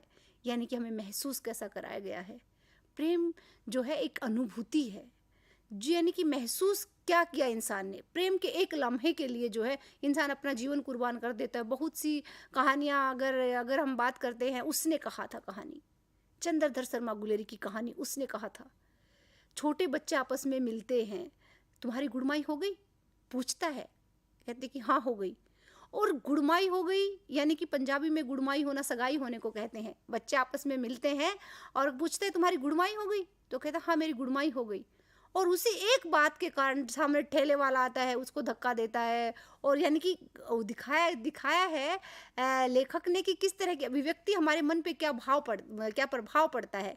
और लास्ट में जाके वो एक उस जो कभी कहा ही नहीं गया, जो कभी अभिव्यक्त ही नहीं किया गया, उस प्रेम के लिए जो लहना सिंह है वो अपनी जान तक दे देता है। क्या कारण है? एक पल के लिए भी नहीं सोचता है। यानी कि प्रेम तो एक भाव है। फिर आधुनिक स्त्री का जो हम आज चर्चा करने जा रहे हैं, जो साहित्य जगत में भी हमें देखने को मिलती है, साथ साथ हमें देखने को मिलता है भारतीय समाज में भी, कि कौन सा प्रेम है, किस प्रेम जो आज हम जिस दौर में हम जी रहे हैं उसमें जो है प्रेम की क्या परिभाषा दी जाए। अगर प्रभा खेतान की हम बात करते हैं तो वो एक लड़की, जैसे मैंने बताया कि बचपन से उपेक्षित महसूस कराया गया है और उसे लगता है कि वो जो है प्रेम जो है, जो किसी डॉक्टर्स के पास आंख दिखाने के लिए जाती है और जैसे ही डॉक्टर साहब उसकी आंखों में झांकते हैं, आंखों की खूब तारीफ करते हैं, तो उसके प्रेम में पड़ जाती है। पहला प्यार, दूसरा प्यार, तीसरा प्यार, कौन सा प्यार? यानी कि इसमें दिखाया है कि हम जो एक चित्र हमारी आंखों के सामने खींच दिया गया है कि प्रेम ये चीज़ प्रेम है, ये अनुभूति प्रेम है, लेकिन प्रेम तो सिर्फ अनुभव का विषय है। अगर हम बात करते हैं आदिकाल के, मध्यकाल के बहुत से ग्रंथों की, रामायण, महाभारत और दूसरे जितने प्रेम ग्रंथ जो लिखे गए हैं, उनमें अगर हम बात करते हैं तो प्रेम में तो कहीं भी मूल रूप से अलग अलग इंसान की प्रेम की अलग अलग परिभाषाएं हमारे सामने आई हैं। तो प्रभा खेतान को जो एक बच्ची के मस्तिष्क में रहता है कि पहला प्यार, उसे पहला प्यार हो जाता है, किससे होता है? 18 साल बड़े व्यक्ति से उसे प्रेम होता है, और जो कि शादीशुदा है और 5 बच्चों के पिता भी हैं।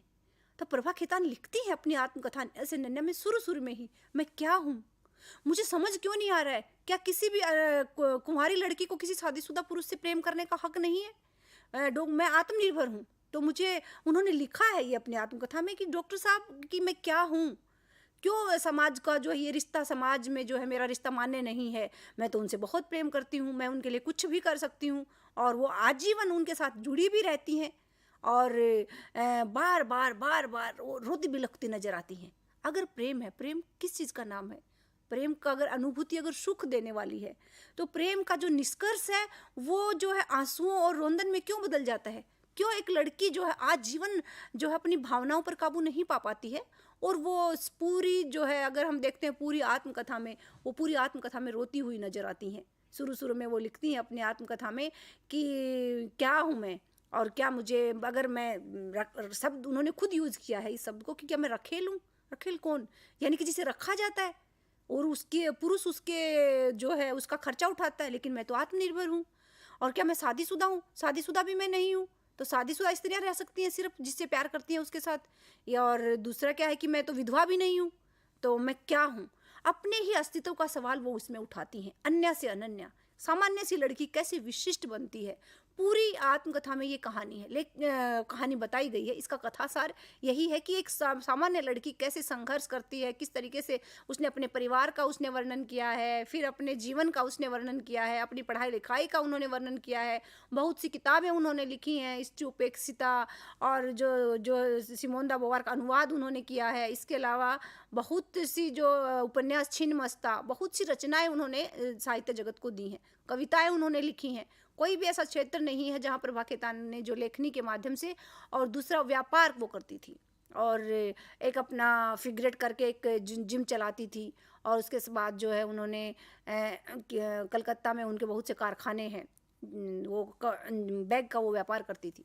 तो उन्होंने बताया है कि इस सारे दौर में जो है वो एक शख्स से वो बंधी रहती हैं, और वो शख्स से वो गहरा प्रेम करती हैं, लेकिन क्या उसके बदले में उसे प्रेम मिलता है? क्या डॉक्टर साहब उससे प्रेम करते हैं? इन्हीं सवालों के उहापोहों में पूरी आत्मकथा में हम देखते हैं छटपटाती हुई एक लड़की। वो कहती है कि डॉक्टर साहब से मिली, उस संबंध बने, तो क्या शारीरिक संबंध बनना प्रेम है? क्या शारीरिक संबंधों को हम प्रेम कहेंगे? तो आधुनिक स्त्री कौन से प्रेम की तलाश में है? किसे हम जो है देह के प्रेम को हम प्रेम कहेंगे? आत्मिक प्रेम को हम प्रेम कहेंगे? अगर मैं बात करती हूँ लहना सिंह के जो उसने कहा था कहानी का, उसमें तो कहीं भी नहीं है कि उसमें तो सब कुछ देना और कुछ भी नहीं चाहना प्रेम है, अपना सब कुछ अर्पित कर देना और उसके बाद जो है कुछ भी नहीं चाहना। यानी कि प्रेम तो एक भाव है, अलग अलग व्यक्ति इसे अपने अपने दृष्टिकोणों से देखता है। प्रभा खेतान कहती है कि मैं डॉक्टर साहब के बिना जीने की कल्पना ही नहीं कर सकती।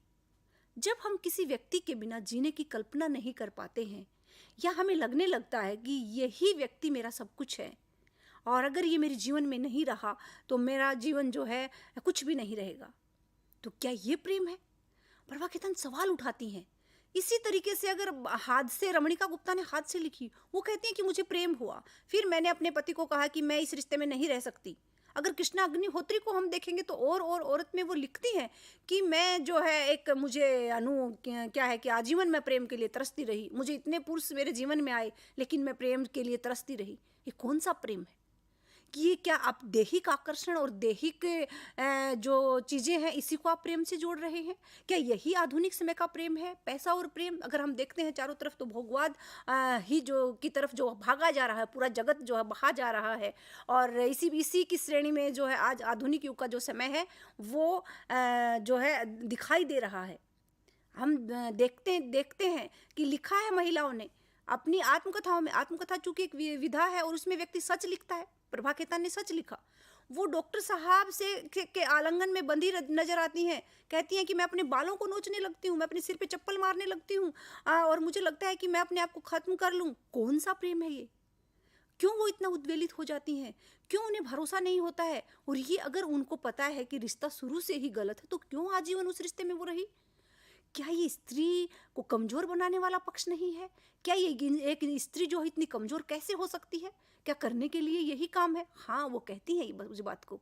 अगर जितना समय मैंने डॉक्टर साहब से जो है बात, जो डॉक्टर साहब का इंतज़ार करने में, उनसे प्रेम करने में, उनके लिए आंसू बहाने में लगाया, अगर उससे आधा समय भी मैं अपने ऊपर लगाती तो शायद मेरे जीवन का अक्ष कुछ और होता।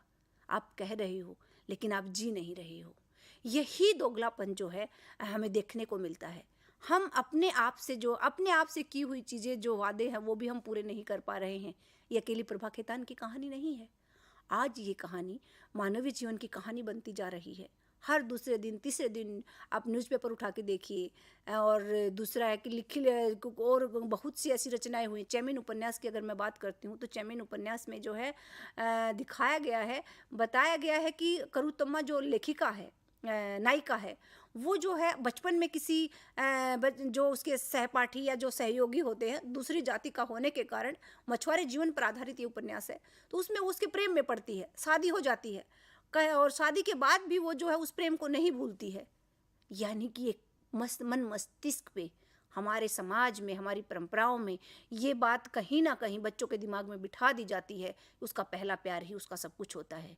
अगर प्यार है तो क्या जिस माँ ने हमें पैदा किया है, जिस गर्भ से हम पैदा हुए हैं, और जिन्होंने हम लोगों के जो है एक बच्चे के पैदा होने के में कहा जाता है कि एक माँ जब बच्चे को पैदा करती है तो उसमें इतना दर्द होता है कि जिसके सारी अगर हड्डियाँ जो हैं वो चटका दी जाएं, उससे भी कहीं भयंकर पीड़ा होती है। तो और वो प्रेम नहीं है। क्या हम इसी प्रेम को प्रेम मानते हैं? ऐसे बहुत से सवालों को जो है आज जो है साहित्य जगत में उठाया जा रहा है। प्रभा खेतान चूँकि हमारे मेन आधुनिक स्त्री हैं वो, और जो है वो उस रिश्ते में रहती हैं, शादी नहीं करती हैं, आजीवन उस पुरुष से बंधी रहती हैं जो शादीशुदा है। तो वो जो डॉक्टर सर्राफ हैं, डॉक्टर सर्राफ की पत्नी जो है वो महिला नहीं है जो आजीवन झेल रही है। वो बोलती हैं कि जब मैं जाने लगी उनके साथ, डॉक्टर साहब को जब लेके मैं जाती हूँ तो उनकी पत्नी बोलती है कि मैं अपने सुहाग के चिन्ह, अपना सर्वस्व और अपने बच्चों का पिता, मैं तुम्हें सब कुछ अर्पित कर रही हूँ। तो प्रभा खेतान कहती है 30 साल के रिश्ते में क्या मैं उनकी कुछ भी नहीं बन पाई? यानी कि हम कौन से द्वंद में हम जी रहे हैं। भारतीय समाज, भारतीय परंपराओं की जब हम बात करते हैं तो आज भी हमारे समाज में ऐसे उदाहरण भरे पड़े हैं जो क्या है कि महिलाओं का जो अगर बात करते हैं तो उन्होंने उनके कुर्बानियों की, उनके त्याग की, तपस्याओं की। यहाँ पे एक सवाल उठता है कि कुर्बानी, त्याग, तपस्या, क्या इसकी अपेक्षा सिर्फ और सिर्फ स्त्री से की जाती है? क्या पुरुष जो है वो इस मामले में गौण है? महिलाएं लड़ रही हैं किसके लिए? पुरुष के लिए।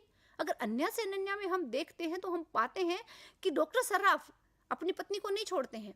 उसी प्रकार से कृष्णा अग्निहोत्री लिखती हैं अपनी आत्मकथा लगता नहीं है दिल मेरा में कि मैंने शादी कर ली, लेकिन जो है मेरे पति जो हैं वो अपनी पहली पत्नी को नहीं छोड़ते हैं। वो कहते हैं कि वो रहेगी, पहले उसकी बुराइयां करते हैं जो भी है, और बाद में जो है उन्हें उसके नाम संपत्ति कराते हैं और अपनी पत्नी को ही अपनी पत्नी मानते हैं।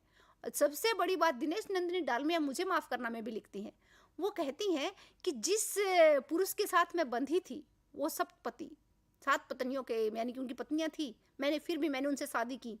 यानी कि अब लालच, पैसा, बताती हैं कि जो है वो मेरी कविताएं वो पढ़ते थे और पढ़ने के बाद उन्होंने मुझे प्रपोज किया, मुझे मैसेज भेजा और फिर मैं नहीं करना चाहती थी, पहले मैंने मना किया, उसके बाद मैंने शादी की। आजकल की जो शादियां हैं वो किस आधार पे हो रही हैं? क्या व्यक्ति से हो रही हैं, ओहदे से हो रही हैं, या फिर जो है पैसे से हो रही हैं? ये सारे मुद्दे जो हैं ये आज साहित्य जगत के में जो है उठा रही हैं महिलाएं, और साफ साफ लिखती हैं वो दिनेश नंदी डालमिया, मुझे माफ़ करना, में कि मैं ऐसे अपने आप, जब मेरे पति ने मुझे हीरे की अंगूठी दी पहनने के लिए, तो मैं 40,000 की अंगूठी से मुझे लग रहा था कि मैं जो है उस भार से मैं दब जाऊंगी, अपने आप को दबी हुई महसूस कर रही थी। यानी कि ये चीज़ें जो हैं ये कहीं ना कहीं स्त्री को गुलाम बना रही हैं, आर्थिक लोलुपता से प्रभावित होकर आप जा रहे हैं। और उसके बाद आपको क्या है, उसके बाद आपको क्या मिल रहा है? दिनेश नंदी डालमिया क्या लिखती हैं कि सारे आजीवन, वो उन्होंने भी प्रभा खेतान की तरह से लिखा है कि मैंने आधे से कम समय भी अपने आप को नहीं दिया, न अपने लेखन को दिया, न अपने व्यक्तित्व को दिया, मैं अपने ही पति को अपना बनाने में लगी रही। जी हाँ, एक मुद्दा निकल के आता है इसी प्रेम में, अपने पति का ही प्यार पाने के लिए महिलाएं जो हैं वो तरसती तड़पती नजर आ रही हैं। यानी कि इस सारी इन चीज़ों की जड़ में आखिर है क्या? कोई भी महिला, अगर आप देखते हैं, चाहे वो कोई भी लेखिका को आप उठा लीजिए, कृष्णा अग्निहोत्री हो, रमणिका गुप्ता हो, या फिर प्रभा खेतान हो, उन्होंने पहले जो है किसी भी पुरुष को प्रपोज नहीं किया है। पहले वो जो है पुरुष ने उनकी तारीफ़ें करनी शुरू की, उनसे बात की और उनसे कहा कि मैं तुमसे प्रेम करता हूँ। बाद में ये बताती हैं कि हमने जो है बाद में मतलब हमें प्रेम हो गया, हमें प्यार हो गया, हमें रिश्ते में रहे। और ये सारी चीज़ें एक चीज़ निकल कर सामने आती है कि किसी ने आपकी तारीफ़ कर दी, आप खुश हो गए, किसी ने आपको जो है जैसा कहा जो है आपने वो मानना शुरू किया। क्या कहती हैं प्रभा खेतान कि मैं जो है डॉक्टर साहब से पहले बार जब मैं मिली और उसके बाद जो हमारे रिश्ते जो हो गए तो मैं रोने लगी, तो डॉक्टर साहब कहते हैं कि इसमें तुम्हारा दोषी मैं अपने आप को ही मानती हूँ, तुम जा भी रहे हो, तुम दोषी भी अपने आप को मान रहे हो, और फिर जो है पूरी ज़िंदगी तुम रो भी सुर भी रहे हो, तो तुम्हारा ये कौन सा प्रेम है? प्रेम आखिर है क्या? प्रेम शायद इन सबसे ऊपर की चीज़ है। प्रेम शायद जो है एक अनुभूति का विषय है। प्रेम जो है उसने कहा था का प्रेम, लहना सिंह, एक बार वो कभी जो है राधा और कृष्ण का प्रेम, आज हम कहते हैं कि राधा कृष्ण का प्रेम जो है वो अमिट माना जाता है, राधा कृष्ण जैसा प्रेम हो ही नहीं सकता। राधा कृष्ण जैसा प्रेम वास्तव में नहीं हो सकता, क्योंकि राधा कृष्ण के प्रेम में कहीं भी देह नहीं है, उस प्रेम में सिर्फ भाव है। कृष्ण कहते हैं राधा अब मैं जा रहा हूँ, अब मैं बांसुरी नहीं बजाऊंगा, और वो बांसुरी राधा को दे देते हैं। और उसके बाद वो जो है क्या 16 साल कितने साल तक वो कभी राधा से नहीं मिले, लेकिन आज भी हम राधा और कृष्ण की दुहाई देते हैं कि राधा कृष्ण का प्रेम सच्चा था। क्या उस प्रेम वाला त्याग है? क्या आप इस जो भोगवाद से, जो लोलुपतावाद है, जो उससे आप बाहर निकले हैं? अगर हम साहित्य जगत में देखते हैं, एक से एक कहानी लिखी जा रही है, उपन्यास लिखे जा रहे हैं, और बहुत से उपन्यासों पे फिल्में भी बन रही हैं, लेकिन हम देह से नहीं ऊपर उठ पाए हैं। और जो है उसी के चलते जो है आज का जो भौतिक जो चकाचौंध है, उसने एक प्रेम का एक ऐसा रूप हम लोगों की आंखों के सामने ऐसा तस्वीर खींच दी है, जिससे लगता है कि यही प्रेम है, एक माँ का अपने बेटे से, एक माँ का अपनी संतान से। यानी कि आज भी भारतीय समाज में मातृत्व को क्यों इतना ज़्यादा जो है पूजनीय और वंदनीय माना जाता है? क्योंकि उस जैसा कोई प्यार कर ही नहीं सकता। एक माँ को जब लगता है कि वो जो है चंद्र किशोर रेखा झेलती है, रहती है, हर चीज़ अपनी आँखों से देखती है आज, और वो क्या है, लेकिन अपने बच्चों को नहीं छोड़ती है। वो आपका बंटी मनु भंडारी ने जो लिखा, वो एक उस समाज की एक कहानी है, आत्मनिर्भर होने के बाद जो है कैसे ईगो जो इंसान के बीच में आता है। मनु भंडारी अपनी आत्मकथा एक कहानी यह भी में लिखती हैं कि डॉक्टर साहब जो हैं वो राजेंद्र यादव जो हैं वो उनके बारे में बताती हैं कि मुझे लगता था कि वो अपनी बेटी से बड़ा अटूट प्रेम करते हैं, और मुझे जो है घर में आते ही मैं आया बन जाती, और उनको लगता कि बच्ची रखना मेरा काम नहीं है, मैं बच्ची को कैसे रखूं। और ये सारी चीज़ें जो हैं दिखाती हैं कि पुरुष की जो मानसिकता है, यानी कि पुरुष की मानसिकता हम उसे नहीं कहेंगे, पुरुष की जो परवरिश है वो इस तरीके से की जाती है कि उसे नहीं सिखाया जाता है कि तुम्हें बच्चे पालने हैं, कल को तुम्हें ये काम करने हैं। अगर पहले वाली चीज़ें अब नहीं रही तो अब वाली चीज़ें आगे कैसे रह सकती हैं। यानी कि प्रेम का स्वरूप भी जो है आज जो दिख रहा है या जो साहित्य में या समाज में, वो उस प्रेम को हम प्रेम नहीं कह सकते हैं। आज जीवन हर बात पे जो प्रभा खेतान है वो कह रही है कि मैं डॉक्टर साहब से इतना प्यार करती हूँ, मैं डॉक्टर साहब से इतना प्यार करती हूँ, मैं इतना प्यार करती हूँ। उसी प्रकार से जो है कृष्णा अग्निहोत्री कहती नजर आती हैं। कृष्णा अग्निहोत्री ने एक वर्णन किया, किसी ने उनको पत्र लिखा कि जो है मेरा जो है आपसे जो आप नाम लिखा, उन्होंने नाम तो चेंज किया लेकिन जगह लिखी कि वो IAS ऑफिसर होते हैं, पत्र व्यवहार होता है, काफ़ी लंबे समय तक हमारी बात होती है लेकिन हम कभी मिले नहीं थे। और एक वो जैसे बात कर, वो अपनी पत्नी की बात बताता है, बच्चों की बताता है, उसके साथ साथ मेरा जो है एक लगाव उनके साथ हो जाता है। एक दिन वो कहता है कि आप जो हैं, आप मुझसे उम्र में बड़ी हैं और आप मुझसे बात मत किया कीजिए, नहीं तो मैं जो है आपका जो है पुलिस में घसीट लूँगा। मुझे कहते, मुझे बड़ा गुस्सा आता है। लिखा है उन्होंने और औरत में लिख रही हैं वो ये बात कि मैं मतलब मैं हिल गई। तो आप क्यों हिल गए भाई? किसने बोला था आपको कि आप बात कीजिए? किसने कहा था कि आप इस संबंध में रहिए? आप बता रहे हो समाज को, यानी कि आप अपना जीवन परोस रहे हो लोगों के सामने, और हम रोल मॉडल किसे मान रहे हैं? ये चीज़ सबसे महत्वपूर्ण है। हम किस तरफ हम जा रहे हैं ये सोचना महत्वपूर्ण है। आधुनिक स्त्री जो है वो आज सशक्त भी हो गई है, आत्मनिर्भर भी हो गई है, अपनी चीज़ों को रखने की क्षमता भी उसमें आ गई है, लेकिन वो क्या चाहती है उसे पता होना चाहिए, ये भी जरूरी है। और कोई भी व्यक्ति हो, आपको जो है बोला जा रहा है, आप बाहर निकले हो, आपकी प्रशंसाएं हो रही हैं और प्रशंसाओं से आप पिघल रहे हो, तो ये तो किसकी कमी हुई? आज ये चीज़ समझने की ज़रूरत है। आज इस मानसिकता को हमें समझना होगा। हम दूसरों पे आरोप लगा के, पुरुष पे आरोप लगा के हम बच नहीं सकते हैं। माना कि आप लोगों का, हम जो है सब स्त्री एक जैसी इन द सेंस सोचने का सबका एक जैसा तरीका भी नहीं होता है, और हर इंसान अपना जो है अपने वजूद को साथ लेके चलता है, लेकिन उस विवेक तो आपको ही जागृत करना होगा। विवेक जो है, विवेकशील आपको ही बनना होगा। शोषण हो रहा है या तो मुझे जो है सताया जा रहा है, ये चीज़ सही है, लेकिन उसका समाधान पे तो चर्चा कोई दूसरा नहीं करेगा। अपने लिए हमें खुद ही लड़ना पड़ता है और अपने लिए आगे भी हमें खुद ही आना पड़ता है। अगर हम खुद नहीं आएंगे या खुद अपनी चीज़ों को हम खुद कंट्रोल या अगर नहीं करेंगे तो दूसरा कोई क्यों करेगा? आज स्त्री विमर्श के बहुत से जो है मुद्दे हैं, बहुत सी जो है इसी सबसे पहले की जो ये प्रेम को जिसमें मैंने उठाया है, तो प्रेम का जो मुद्दा है, प्रेम बहुत ही पावन और पवित्र चीज़ है। पर प्रेम जो है उसको जो जिस तरीके से जो उद्वेलित होना, और क्या है कि एक हम मिले, प्रेम हुआ, भावनाओं में बहे हैं, उसके बाद जो है एक ऐसा वो हुआ कि हमें कुछ होश ही नहीं रहा। प्रेम अंधा होता है, प्रेम बहरा होता है। हमने फिल्मी गाने की तर्ज पे हमने प्रेम किया, उसका रिजल्ट फिर देखते हैं, और उसके बाद कोई खुदकुशी कर रहा है, कोई आत्महत्या कर रहा है, कोई किसी तरीके से जो है कहीं पर जो है तरह तरह की जो चीज़ें जो है सामने आ रही हैं। तो ये चीज़ें जो है, घर टूट रहे हैं, तलाक हो रहे हैं, और एक अजीब सा माहौल जो है वो समाज में बना हुआ है।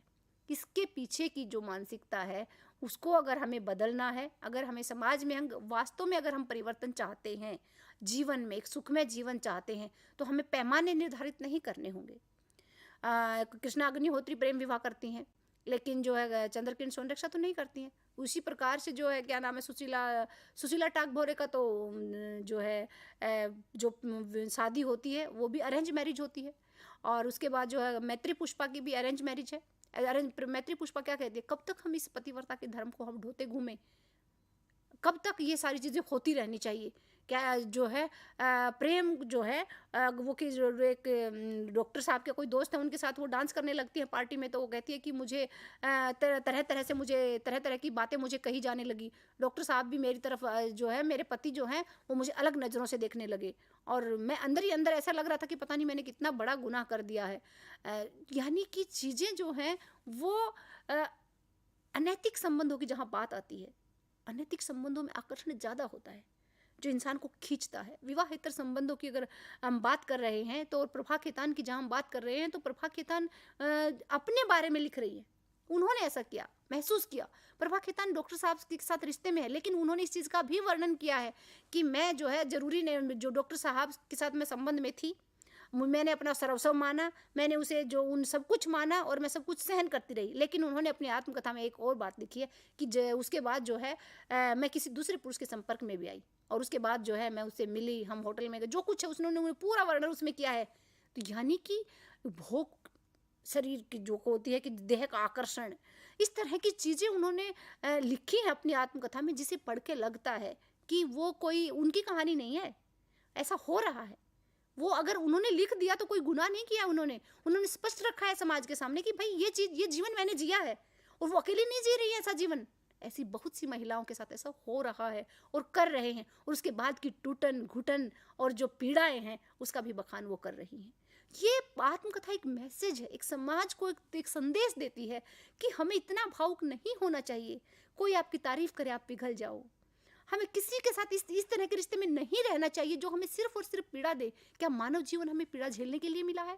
क्या मानव जीवन हमें इसीलिए मिला है कि हम जो है जैसा चाहते हैं, मन का चाहा हुआ हम करें और फिर अनचाहा हम ना सुने? अगर आप मन की चाही हुई वस्तुएं करते हैं तो आपको अनचाहा सुनना पड़ेगा, सुनने से नहीं झेलना भी पड़ेगा। बार बार कहती हैं कि बार बार चीज़ें मेरे दिमाग में आके लगती हैं, बोलती हैं प्रभा खेतान कि बार बार मेरे दिमाग में आके चीज़ें लगती हैं, मुझे क्या क्या नहीं कहा जाता है। और वो एक कहीं गई हुई होती है तो वो बताती हैं कि मिसेज डिशेजा बोलती हैं डॉक्टर साहब के सामने कि अरे अच्छा ये जाएंगे आपके साथ में, मिसेज सराफ नहीं है क्या? और फिर वो कहती है कि आप कहाँ सोओगी मैडम? तो कहती है कि मैं डॉक्टर साहब के साथ ही सोऊंगी। बोली मैं पता है हमारे रिश्ते का, सबको पता है, लेकिन फिर भी मुझे बार बार लोग पूछते हैं डॉक्टर साहब के बच्चों के बारे में, कहती है तुम्हारे बहन भाई हैं क्या? क्यों नहीं कहा जाएगा? क्यों नहीं जो है क्या वो जो है आप जिस रिश्ते में हैं और आप झेल रही हैं फिर भी आप नहीं छोड़ रही हैं, तो ये चीज़ें जो हैं किसको पीड़ा देंगी? हर इंसान को पीड़ा देती हैं ऐसी चीज़ें। और ये प्रभा खेतान नहीं है, ऐसे जीवन पता नहीं कितने लोग जी रहे हैं और किस परिस्थिति से वो लोग गुजर रहे हैं। तो उनको एक संदेश है ये आत्मकथा कि नहीं, हमें अपने आप को मजबूत करना पड़ेगा। अगर हमें सामान्य से विशिष्ट बनना है, अगर हमें मानव जीवन मिला है तो हमें उससे एक अच्छी ज़िंदगी अगर हमें जीनी है तो हमें रहना पड़ेगा एक साफ सुथरे रिश्ते में, एक साफ सुथरे तरीके से। जो जीवन जो है आदर्श जिसे हम प्रस्तुत कर सकते हैं, वही जो है वास्तव में जो आदर्श जिसे कहा जाए, जो समाज के लिए मिसाल बन सके, ऐसा जीवन अगर हम जीना चाहते हैं, या फिर सामान्य भी अगर हम एक अच्छा और सभ्य जीवन अगर हमें जीना चाहते हैं, तो हमें इन चीज़ों से बचना होगा। हमें अपने आप को मजबूत करना होगा। हमें किसी से लड़ने की ज़रूरत नहीं है, हमें अपने आप से लड़ना होगा। और जब इंसान अपने आप से लड़ता है तो वो निश्चित रूप से उसको वो जो है वो उन चीज़ों से ऊपर उठ जाता है। सबसे मुश्किल होता है अपने आप से लड़ना, सबसे कठिन होता है वह दौर जब इंसान अपने ही अंतर्द्वंद्वों से लड़ता है और उन भावनाओं को नीचे दबा के उनसे ऊपर चला जाता है। कुछ भी मुश्किल नहीं होता अगर इंसान अगर अपने आप को बदलने की कोशिश करे। तो प्रभा खेतान की जो आत्मकथा है, सामान्य से विशिष्ट बनने की जो कहानी है, वो यही कहती है कि जो है इंसान अगर चाहे तो इस तरह का अगर जीवन जीता है तो उसका ये अक्ष होता है, उसका ये चित्र मिलता है। और मैं ये कोई मनगढ़ंत कहानी नहीं बता रही हूँ, मैं अपना जीवन बता रही हूँ। और मेरी जैसी कोई भी पिता, कोई भी जो है अपनी बेटी को इस तरह का आदर्श नहीं मान सकता है। तो अन्या से अनन्या की जो ये आत्मकथा और आधुनिक स्त्री का जो ये प्रेम है, ये एक बहुत ही संवेदनशील मुद्दा है। और इस मुद्दे पर जो है हमने जो चर्चाएं की, उसे निश्चित रूप से यह निष्कर्ष निकल के सामने आया है कि प्रेम को निश्चित रूप से शब्दों में नहीं बांधा जाता है। प्रेम को कोई शब्दों में बांध ही नहीं पाया है। और ये ऐसी कोई जैसे पहला प्रेम, दूसरा प्रेम, ऐसा कुछ नहीं होता है। प्रेम एक भाव होता है। अगर हम अपने मन के कहे में उन चीज़ों को चलते हैं तो हमें निश्चित रूप से जो है वो परेशानियां झेलनी ही पड़ेंगी। ये पूरे भारतीय समाज को एक संदेश है प्रभा खेतान का इस आत्मकथा के माध्यम से कि हमें जो है अपनी भावनाओं को, अपने जो अंतर्मन के जो भाव हैं उनको अगर हम कंट्रोल नहीं करते हैं, काबू में नहीं करते हैं, तो हमें रोने भी सुरने के लिए भी तैयार रहना चाहिए। अगर आप एक अच्छा जीवन जीना चाहते हैं और मजबूत और साफ़ सुथरी ज़िंदगी जीना चाहते हैं तो इन चीज़ों से आपको निश्चित रूप से ऊपर उठना पड़ेगा। यही इसका संदेश है और यही आधुनिक स्त्री के प्रेम को अगर बांधें तो यही इसका एक मूल रूप से इसकी मूल संवेदना है।